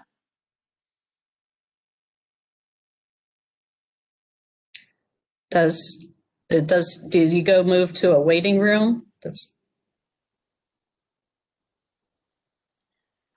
Yeah. You won't be. I'm sorry. We're getting a lot of feedback. Yes, you should move to a waiting room, Eric. I think Annie or Randy has to move him there. Or Andy or Annie or Jim I could do it. Sigafus. It's fine. Okay. I don't have a way to contact Mulhern. I've got his number. Okay.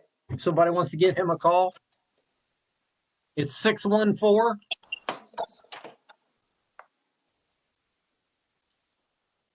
425 3232.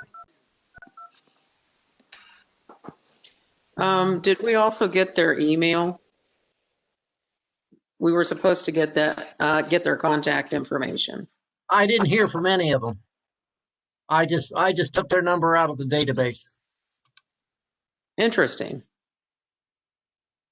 Okay. Well, we need to be able to get Mr. Mulhern in the meeting.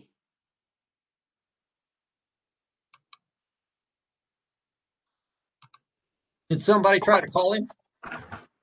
Yep, it's me. Hey, Randy, nobody sent him the WebEx. So can somebody email him the WebEx? He's waiting for the email. I don't have his email address. I actually thought this was going to be set up. We'd requested their email address, contact information. So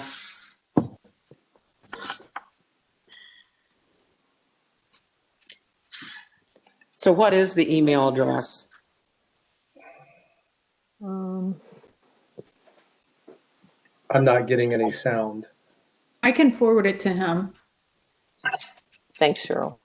Thank you. I just need his email, though. I don't have it.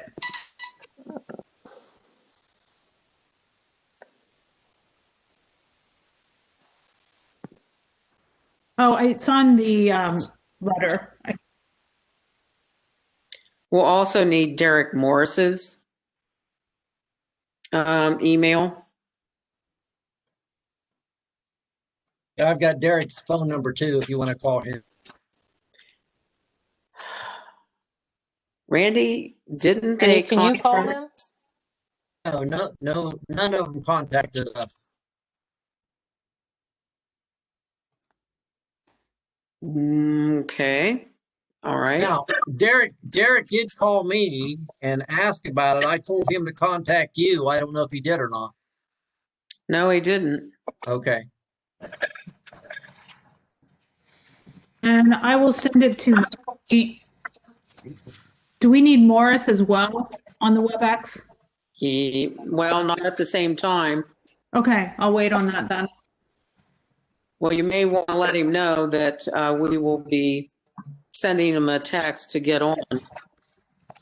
Okay. We have someone dialed in on a 614 number. Can you announce yourself? It's Lori. Oh, hey, Lori, thank you. Okay. Can't tell who it is, and I didn't know if it was some of the people Yeah, we're trying to get in I'm touch just, with. 614. Hi, Lori. Okay. Lori, Hello. look good today. How are you, Cabot? Welcome to the party.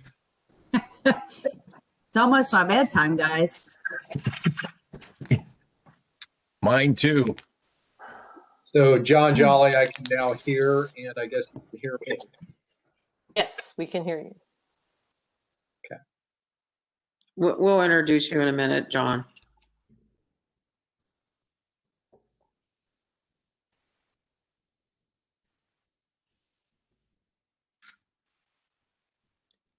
Tim, if you're talking, we can't hear you.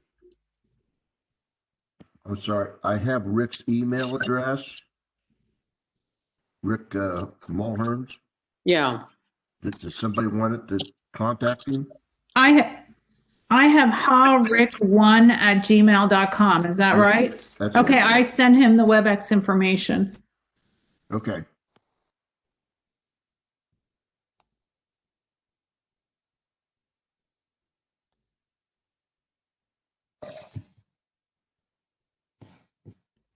So what's everybody's favorite hobbies? Just kidding.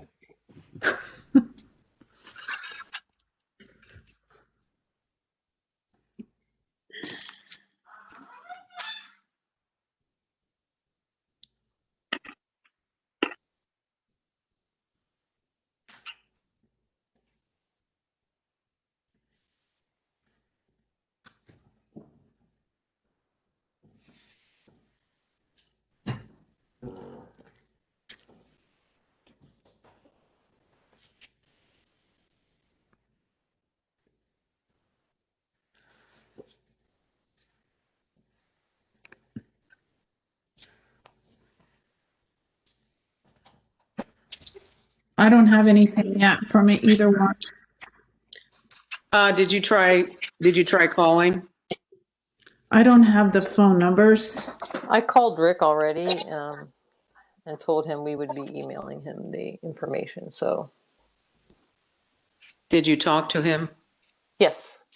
Okay. Yeah, he said he would look for the email. He didn't have the WebEx info. Okay. He should definitely have it now.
Linda, how many board members do you have with you?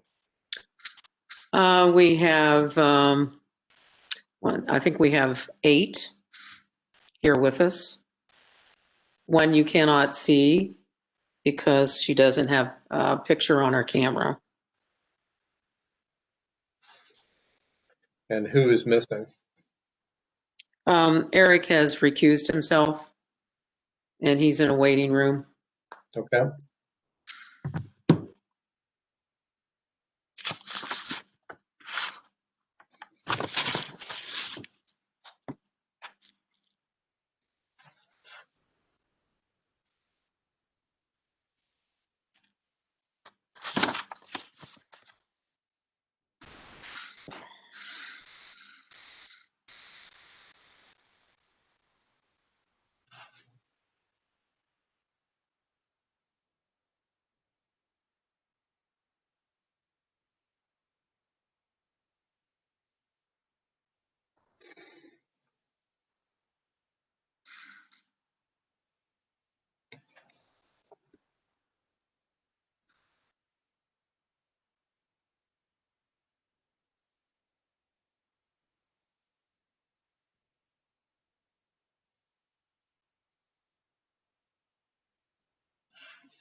Annie, you might need to call him and see if he is having difficulty getting on.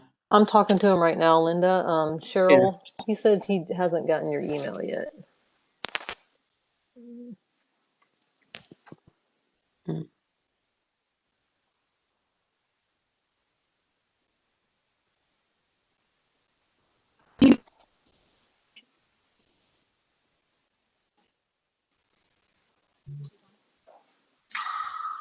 You're breaking up. Did you say that again?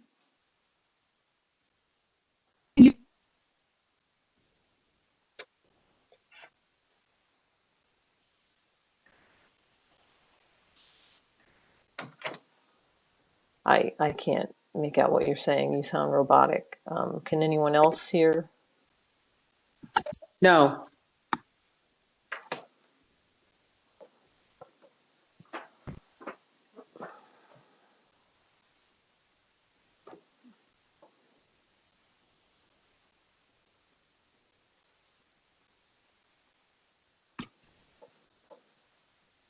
Hey, Rick, what's your email? I'm going to try and send it to you. Ruth@gmail.com. Sorry, can you say that again? TSR, Uh-huh. the number 4, Uh-huh. Ruth, that's plural, @gmail.com. I just sent it to that address.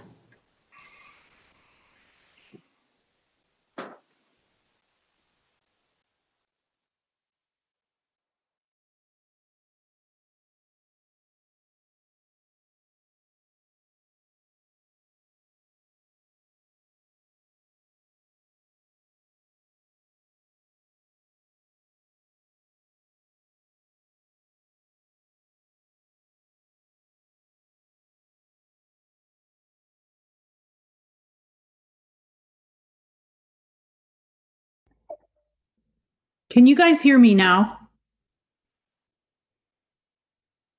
Okay. I did not have that email that he gave Annie.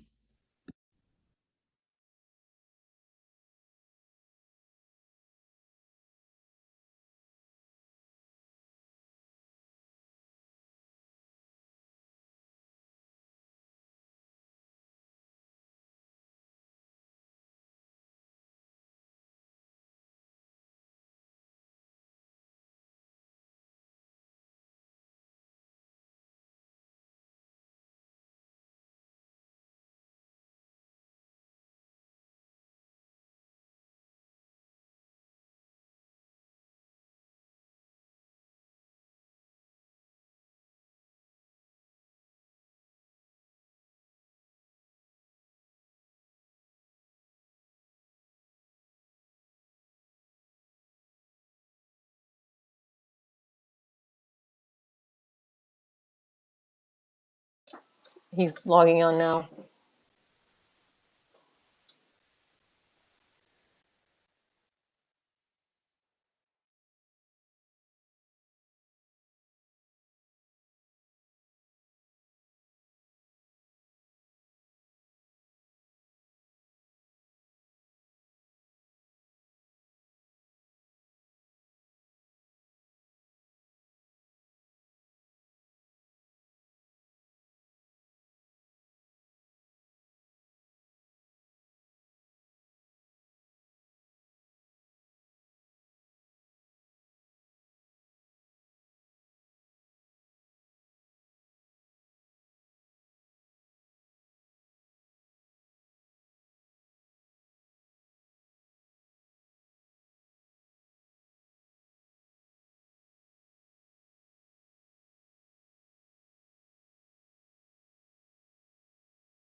Okay.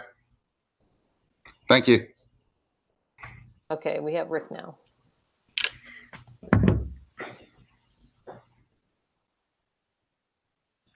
Can you do video? Can I do video? Yes. No. I mean, I can see you fine. Is that what you're asking?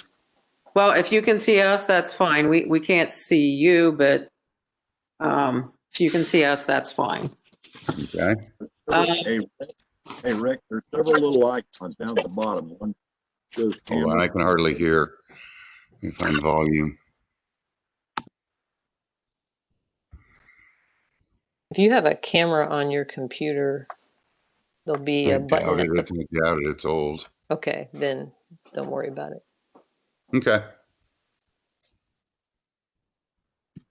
Well, let's go ahead and get started. Rick, you had requested that your Article 9 be an open session. So for everyone out there viewing, Article 9s are generally in closed sessions unless a member requests an open session. Rick will go through what he believes the facts are after the club presents their case first as to why they believe the Article 9 and remedy should stand. So there is a process. The club will, as I said, go through all the alleged violations and then give Rick a chance to respond. During that time period, we would request that everyone be respectful. And after I will first go through the alleged violations, and then Randy and Mary Beth can go through any additional facts and kind of tell the story. Lori, you may add wherever you think appropriate. Before we get any further, I would like to acknowledge John Jolly. He is the club's outside counsel, or one of the club's outside counsel, and he is joining us tonight. So at the end, Rick, we will go into deliberations regarding your particular situation, and we'll make our findings at that time and get back with you. But we will do that again in closed session, and that will not be something that you will be involved in. When can I expect you to get back to me? Usually, that will occur By Friday, or Okay. early week at the latest. So the allegations in the Article 9 hearing notice to you has to do with cutting trees and starting work without a permit. But most importantly is cutting trees. So deed restriction number 1, which talks about trees not being removed unless they are approved to be removed. Then we move on to the building code, and the violations there are 200.01 permit application, 200.02 dwellings,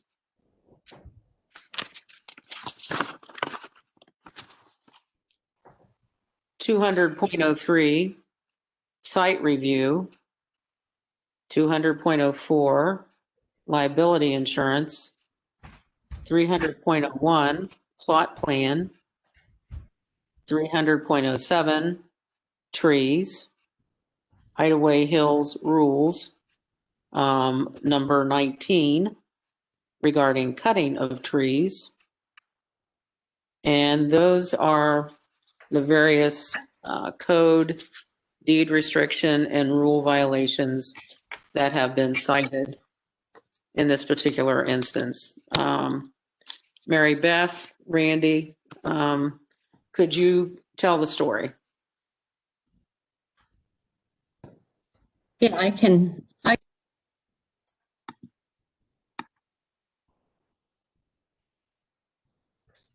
Mary Beth, you need to unmute. All right, sorry about that. What information I have is that on 9/23, Penny from the office was near Rick's property, which is lot 319. And she saw a bunch of trees being cut down, put on a timber truck to be taken away. There was a mini excavator on the site as well. At that time, it appears Rick did not have anything staked out on the property and had not requested that either ACC or Randy come over to look at the property for permission to cut trees or otherwise move earth or excavate. It appears that at this time, trees were removed around the house. It looks like if you look at his property, a second driveway was created to the right side of the house without a permit. The first driveway, it looks like, is extending to the left all the way back behind the house, and earth has been moved or excavated around the entire house at this time.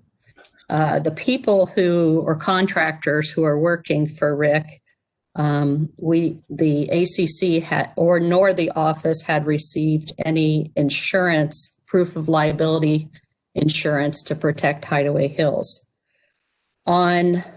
So that happened when Penny saw that at 9/23. On 9/25, the office sent out a cease and desist letter to Rick. But at that time, all of this work, it appears, had already been accomplished. After the cease and desist letter went out on 9/25, Rick did submit on 10/5 an application for a porch and roof on the right side of his home, or the home that he had purchased at 319.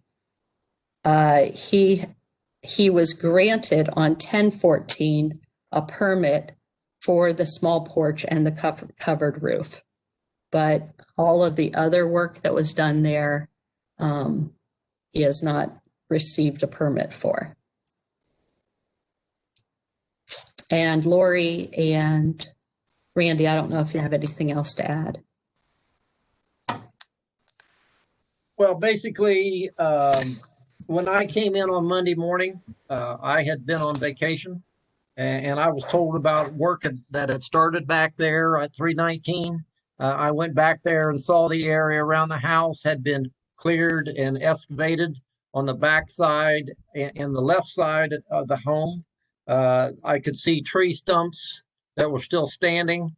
And I did not have a tape measure to measure them, and from what I understand, there were stumps that had been removed, but that was just what I had been told. I didn't see that for myself, and there was no building permit posted, and I was basically going on what Penny, our assistant GM, had saw when she left on the, I believe it was the 25th.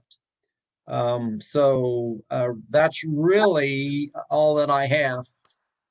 Randy, what did Penny say that she saw? She said she saw what it appeared to be a timber truck loaded with different size timbers. I asked her if she remembered what size they were, and she just estimated any place from 4 inches up to 12. Okay, thank you. Yes. Anything else to add, Mary Beth? Lori?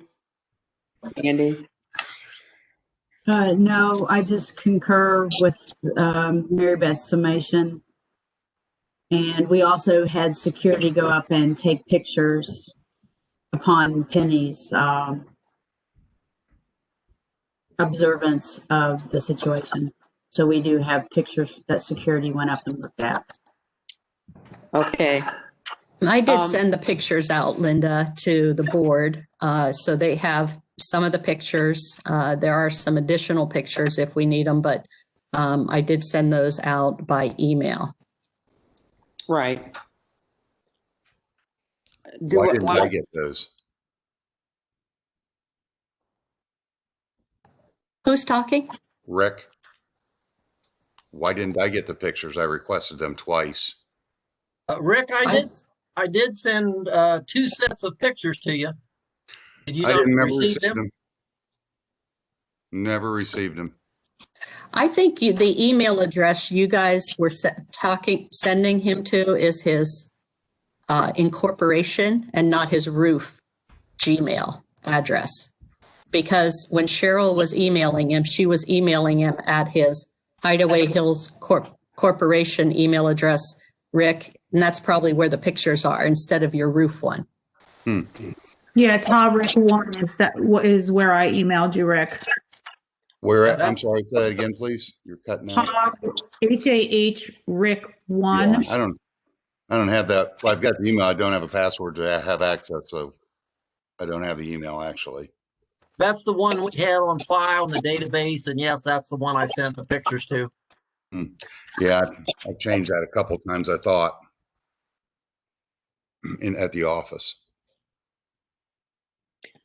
Annie, So go ahead. I'm sorry. I didn't mean to interrupt. Annie, you have some of the pictures. You want to? I can forward that. Yeah. One moment.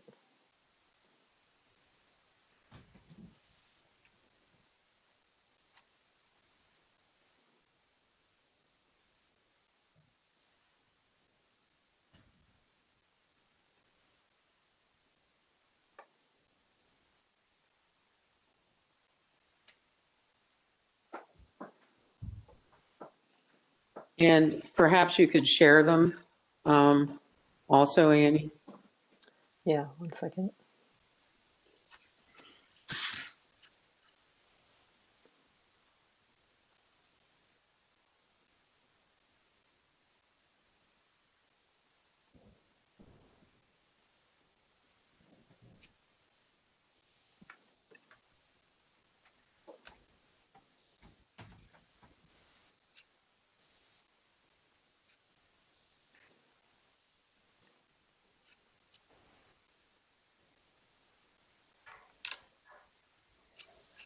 It's loading. Sorry, it's being slow. Okay, Rick, that should be on its way to you.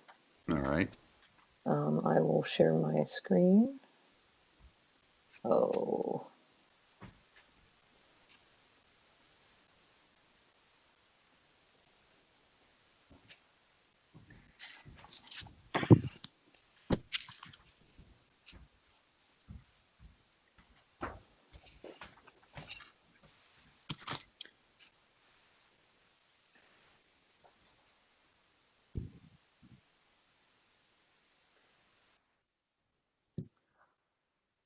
All right, can you see my screen? No. We can see you now, yes. No, can you see my screen? Yes. Okay.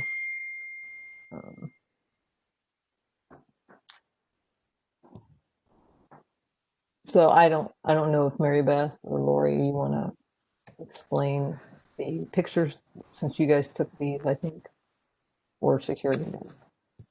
I think security may have taken these sets of pictures. I do. I think this is security. Yeah, go ahead and just flip through them, Annie, so people can see them.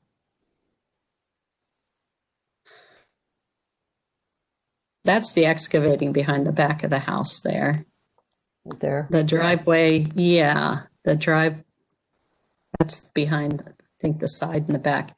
This driveway on the left has now, if you look at the picture on the right here, there's a second drive now going up the right side of the house that wasn't there at the time of this picture. This excavating on the left, you can see that that was nothing that was requested in the permit in the left picture. In the picture, I did email you, Annie, some before and after photos too of that house, what it looked like before this happened. I don't know if you're able to pull that up.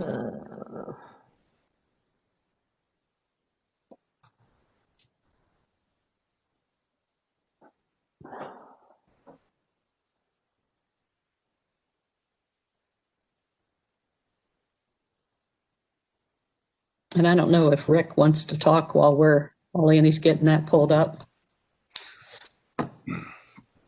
No, I'll wait. I'm curious what you're considering excavation.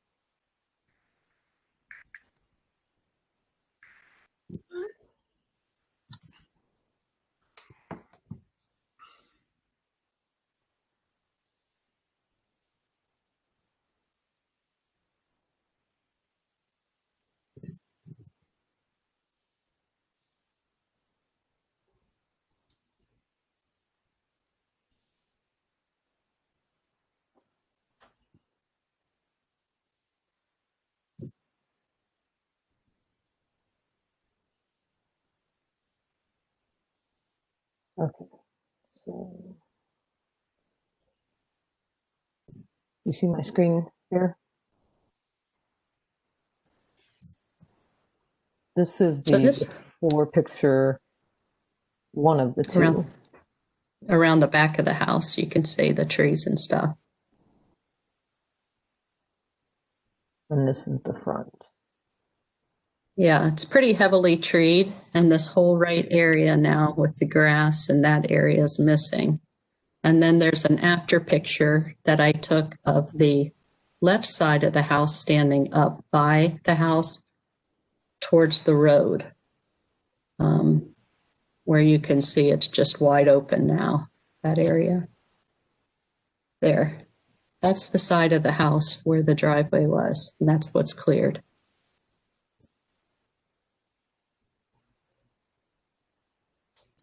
There might be another after picture around the back there. Perhaps. Yeah. So we measured. Can you make the that nearest stop? tree. I'm sorry, I did mean to interrupt. Can you make that stop right there for a minute and discuss that? Discuss it in what? Well, could you refer to the pictures that I sent you? And I'll give you a picture number here in just a second. Who did you send pictures to, Rick? I sent them to the office the other day. I sent everything there. Monday, yesterday. I don't know that we received those. Huh. Well, if you look where she's at, that tape measure that she's measuring to, there's a stump right there by her left foot. There should be, you can't see it, but it's there, and it's still there right now. If you, at the end of the tape measure, she's probably measuring where the trunk of the tree is, and you can see where it's been snapped off. That tree is a fallen tree from prior to me having it. It's still laying there. You can see it. It's still rotten. You want to go look at it. So the stump is still there. The tree is still there. I didn't cut the tree down. I cut the stump off. It didn't look so hideous.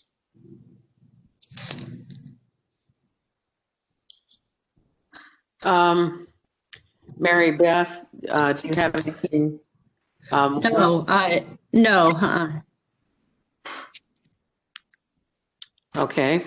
Rick, do you want to share your side of the story? Sure. You're saying excavation. There's no excavation happens. Do you know what excavation is? Do you know what it is? I'll read it to you if you like. The definition of it is the action of excavating something, especially for an archaeological site. That's the definition of excavation. Well, I think the rule says earth moving. Now, all I did is grade around the house, which is perfectly welcome. There's nothing against grading your property. Now, let's go on to, you're calling it, well, the paperwork here says I cleared the site. So I went ahead and pulled, which I didn't, I did cut trees down. I'm not denying that at all. But clearing the land. Here's a definition by Law Insider. Land clearing means the uprooting or clearing of vegetation in connection with construction for buildings, right-of-way maintenance, architectural, residential, commercial, institutional, industrial development, mining activities, the initial clearing of vegetation to enhance property value, but does not include routine maintenance or property cleanup activities. That's the definition of lot clearing. Neither of those things happens. All it was routine maintenance, trying to get the mud off the house and the dirt and the trash. That's all that happened. Now, yeah, I wish you had the pictures. It's not going to make much sense without pictures.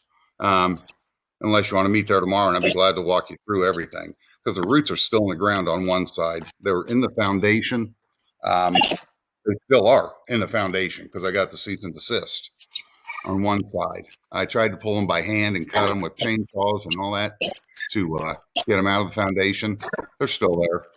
It has the trees and the roots have smashed the roof on the backside in one place, and I think that one of the photos that you just posted had part of that. It also there's holes in the block from the trees banging on it and hitting on it. So the rule that it says that you don't need a permit if it's within 10 feet of a house or garage is what I was banking on. I didn't do any. If I did something wrong, I'd be happy to admit it and pay the price. I didn't break any rules. I broke no rules. I didn't even bend any rules. Everything I've done was within 10 feet, with the exception of the stump that someone had their left foot by that I pointed out just a minute ago in the previous photo. I cut it was a stump that was broke off a broken tree, as I said, and it's still laying there. And that one is more than 10 feet away from the house, but it was a stump. I cut it off so it didn't look so hideous. Does that make sense? It's still laying there. If you want to go look at it, I'd be glad to meet you there tomorrow when you can see everything. Now, as far as getting the trees off of the house, off of the roof, I brought in the smallest machine that I could. I think it was called a mini hoe. And it had to get between the house and the trees. The trees were within 10 feet of the house, to lift them off the house so it didn't smash the roof when they were cut. So that's what that was for. I wasn't hiding anything. I don't know if you noticed it, but the mini excavator thing sat there for another week. I mean, I didn't do anything wrong, to my knowledge. If I needed a permit, I could have gotten a permit. I mean, it was no big deal. As you can see, I went through the proper channels to get a permit for what I needed a permit for. Again, I don't think I broke any rules. I really don't.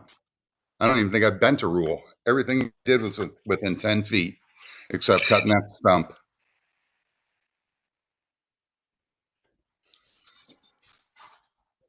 I mean, am I missing something? Please tell me if I am.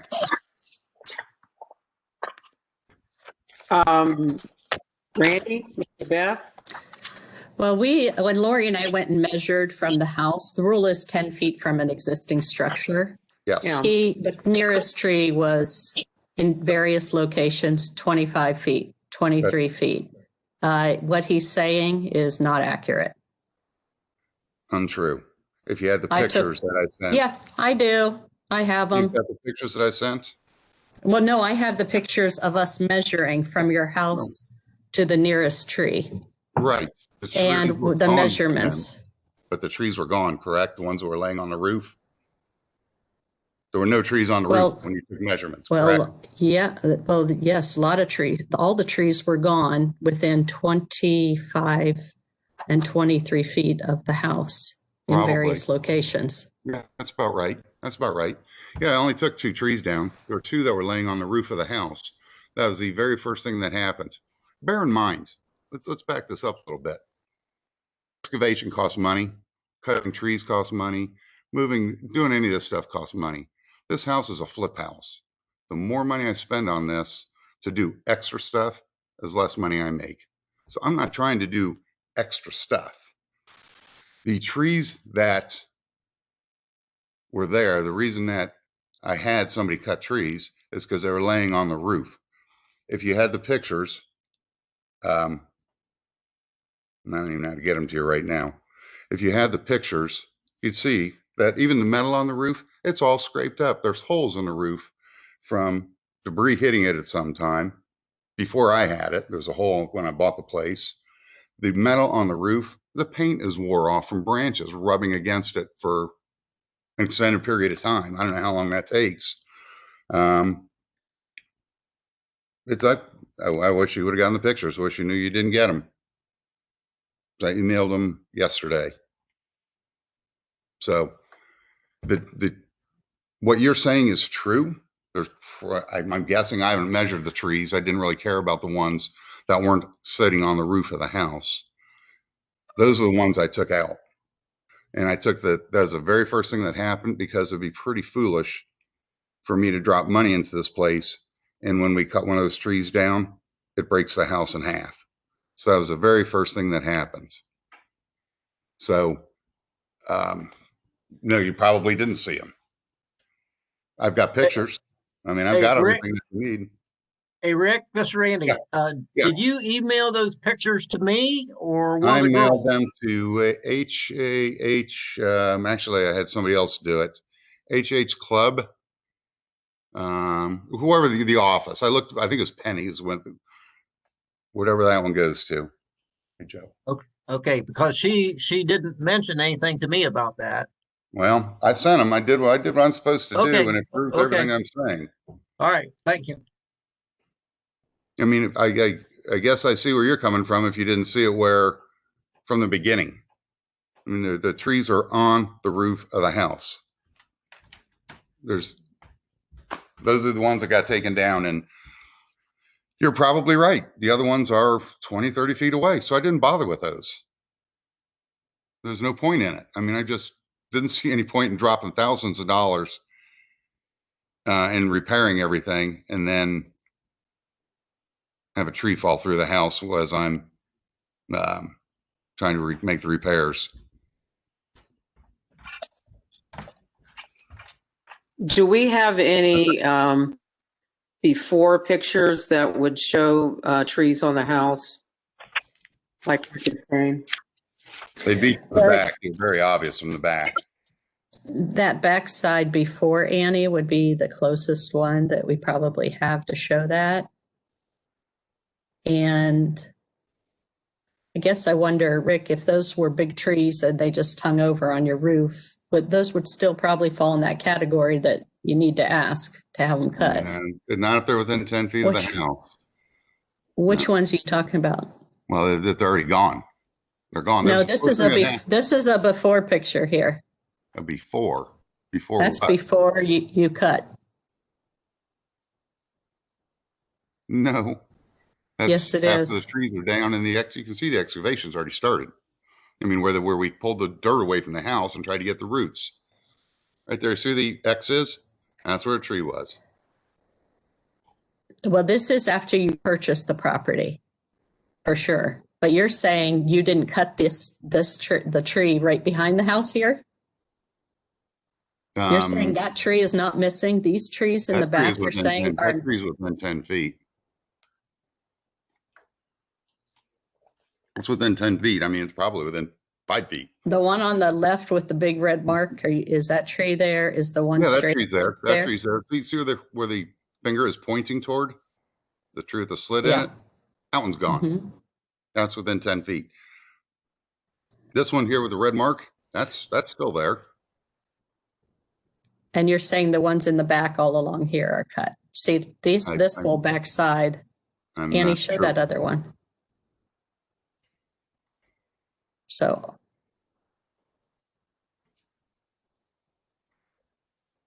Yeah, so when we went around the house, the closest, like, it really, Rick, these trees, the closest tree left, you could see that was a pretty heavily treed lot.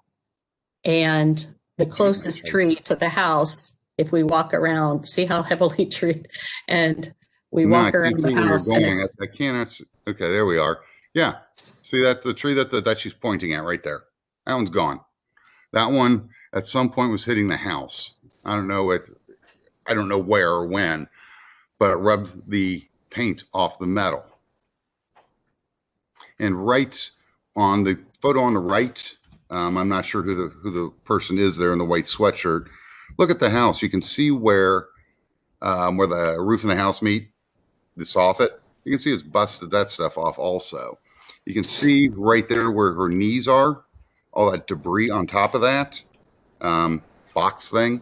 That used to go all the way up at some point. And now that debris is sitting right there on top of that. The trees damaged the crap out of us that were hitting the house. Other trees I didn't take down. I have a question. How far is that measuring tape stretched out? More than well, 10 feet. she's standing about 10 feet from the house there, at least 10, I would say, maybe more. And the measuring tape's at 20, I think she said 25 foot. And a lot of the time it was stretched all the way out, or very close to all the way out to get to the nearest tree. And that was when she was standing even not up against the house, but at that 10-foot mark. Right. So that would mean that, are you saying that trees were removed from about a 35-foot perimeter around the house? No, there's no trees there. There were no. Look at. You see the photo on the left? Are we both looking at the same screen? I'm looking at the photo on the left. Yes. Okay. You see the one tree she's pointing at? Yes. That's the closest tree to the house. That's gone. Do you see any other trees that are even close to that? In the No. back of the house. Yeah, there aren't any. There aren't any. They're further away, and they're still there. I only cut the trees down that were absolutely necessary. I didn't want to spend a penny more on this than I had to. I'm not big in cutting trees down. So the trees that are kind of behind that looks like a box structure with plastic on the side. Yeah, on the left photo. Yeah. Yeah, how far is that from the house? The one that has a slit in it that looks like she's pointing at, the bigger round one. Is that Well, the one I'm looking at, there's one on the far right. that Are you one's saying there? that? That's there. Okay, and Yeah. then there's one with a red dot. That's there. Okay, then you go a little farther, and is that the one, it looks like a double Darn, stop? the picture's gone. There it is. Okay. See the one that her finger is actually the small one that her fingers actually looks like it's touching or going through. Do you see that? Yeah, I do. That one's gone. That one I took off. The one right in front of it, that's got the slit in it, it's a pine tree, was a pine tree. See that one? Are we talking about the same one? Well, the one I was talking about seems to be right in front of that Oh, there's a cursor. a box-like structure in the back. Yeah, if you go forward a little bit, that one's not there. That was the one of them that was hitting the house at some point. That one is gone. That was, I don't know, 5 feet away. If you had my photos, you'd actually see the root ball for it. That's still there. Now, what happened going on around the house What do you? in terms of tree removal? That's it. Nothing. No, there needs to be some that come down. Well, Rick, do us all a favor and get it approved first. Well, I don't think I'm going to bother taking any more down. I'm to the point that things are complete and I don't want to drop anything on the house, or pretty close to complete. Now, okay, so this is solved, correct? I mean, I didn't break any rules. I didn't do anything I'm not supposed to do so far. I don't know that we can say that it's solved because okay. Well, in closed session we'll discuss it and come to some kind of determination. Very good. Now, the picture on the right. I mean, it's the roots ball. I got a cease and desist. I got the one out of the left side, the roots and crap out of there. I mean, there was car parts in there, engines, doors, a million. I've never seen so many Walmart bags. They're still in rolls that they use for barricades. I got that semi cleaned up, but I still need to grade that area. It still needs to be graded out. I still have water. I have 7 inches of water in the house, in the back. And I was going to stop moving forward on this thing when I got the letter from Randy, but I've got people I have to answer to on this house. I don't own this house. I mean, it's not all mine. I'm just a GC on it.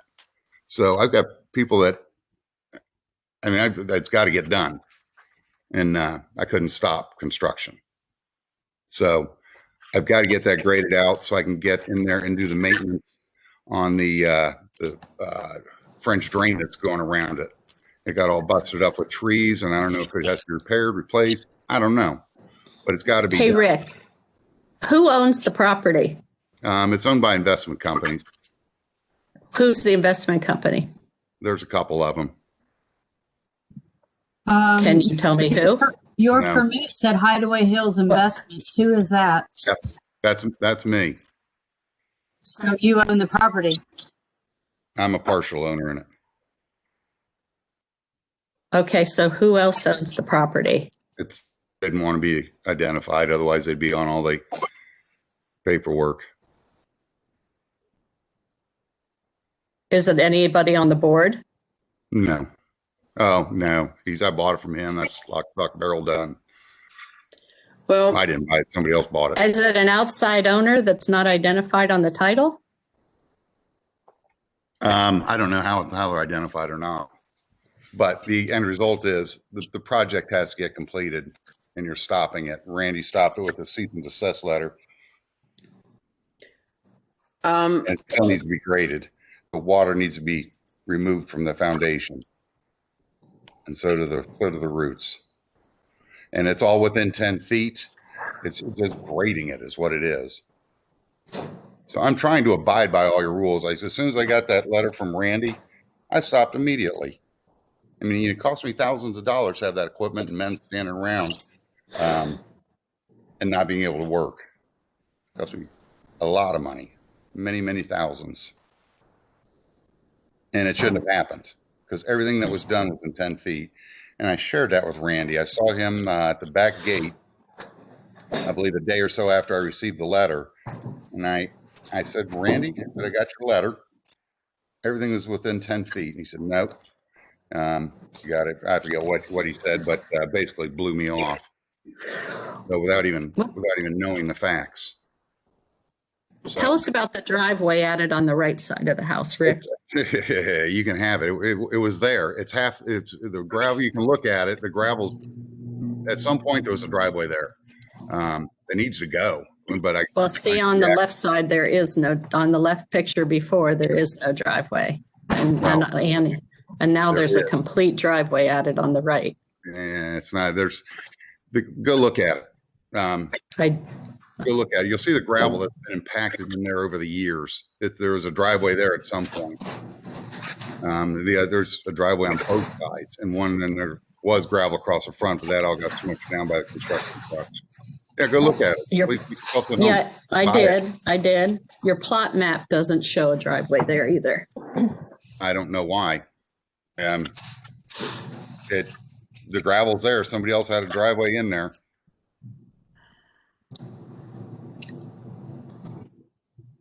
Yeah.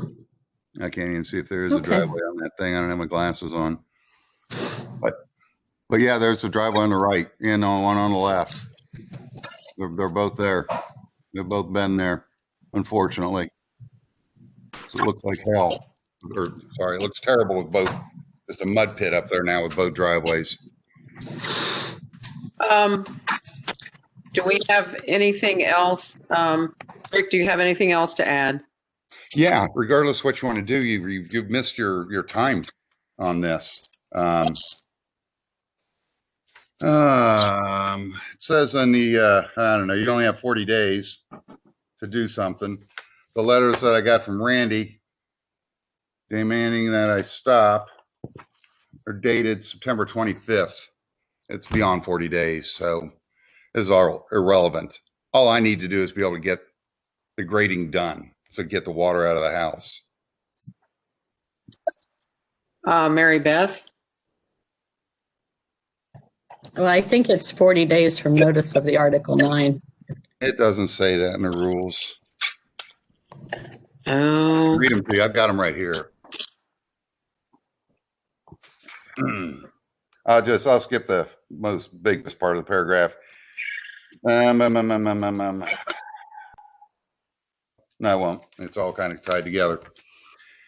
In the conduct of any member, licensee, invitee, tenant, or guest of such member violates the deed restrictions, code restrictions, which we need to get back and cover the deed restriction also, which you brought up. Code of regulations, club rules, or comments as an act prejudicial to the club's interests. I'm sorry, I don't have my glasses. My lighting's terrible. The Board of Trustees may affirm a vote of 2/3 and immediately suspend for offense such member person. You already know all this stuff. Says where you're allowed to go and not allowed. Before taking such action, a written copy of the charges, which I got, must be served upon the member and an opportunity given. Page 2. To schedule a hearing before the Board of Trustees as soon as reasonably practical, but in any event with 30 days to the date the charge is being served. So I was served these charges of a cease and desist on September 25th. So, I mean, this is all irrelevant what we're doing. All I need to do is you understand that I have to grade this thing out, and that does not require any permits. There's no excavating, there's no digging, it's grading the property and hauling the crap out, the trash out. So I guess I'm not following the 40-day argument, because it's 40 days, within 40 days of the date of the charges being served. Yeah. And the charges were served.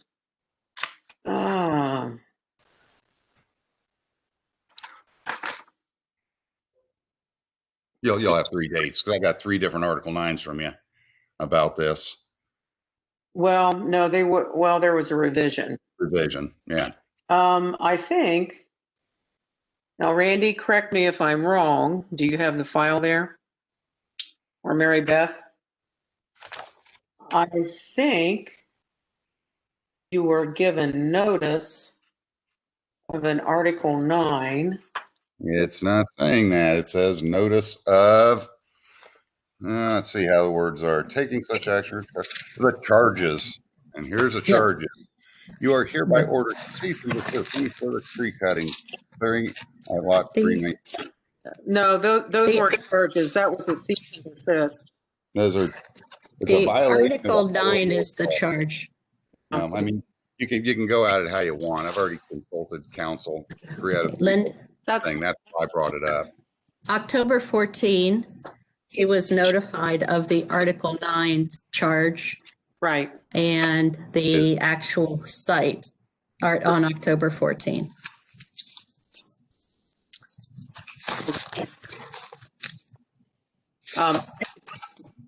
Does the club have anything further? Rick, do you have anything further? No, I just reiterate. I mean, if you want to quit here, we can. If you want to do anything above and beyond this, then it won't be over. So it's your call. But I do need to move forward with Not this. sure what you mean by above and beyond this. It needs to be dismissed 100%. I can't tell you that it would be. I've done nothing wrong. I didn't even break a rule. Didn't bend a rule. Didn't break a rule. I didn't do anything that's outside of what I'm allowed to do according to our rules. Nothing. Okay. So I hope you see it that way, and we can put this to bed, or are we going to have to move on to something else? All right, Rick, I appreciate that. We will discuss this in closed session. Like I said, we'll get back with you as soon as we can, no later than the beginning of next week. Very good. All right. Thank you. Thank you. I believe that concludes our open session today. So at this point, I want to apologize for the confusion with getting our Article 9 on. I want to say we'll do better, and we'll have it better put together. So I apologize. It was vague. Randy, I looked at the Article 9 revised notice. It was vague. So we'll make this better. Nobody was at fault. So I would say we need a motion to adjourn and move into closed session. So moved. All right. Do we have a second? I second. Aye. Aye. Aye. All right, we stand adjourned. And we'll move into closed session.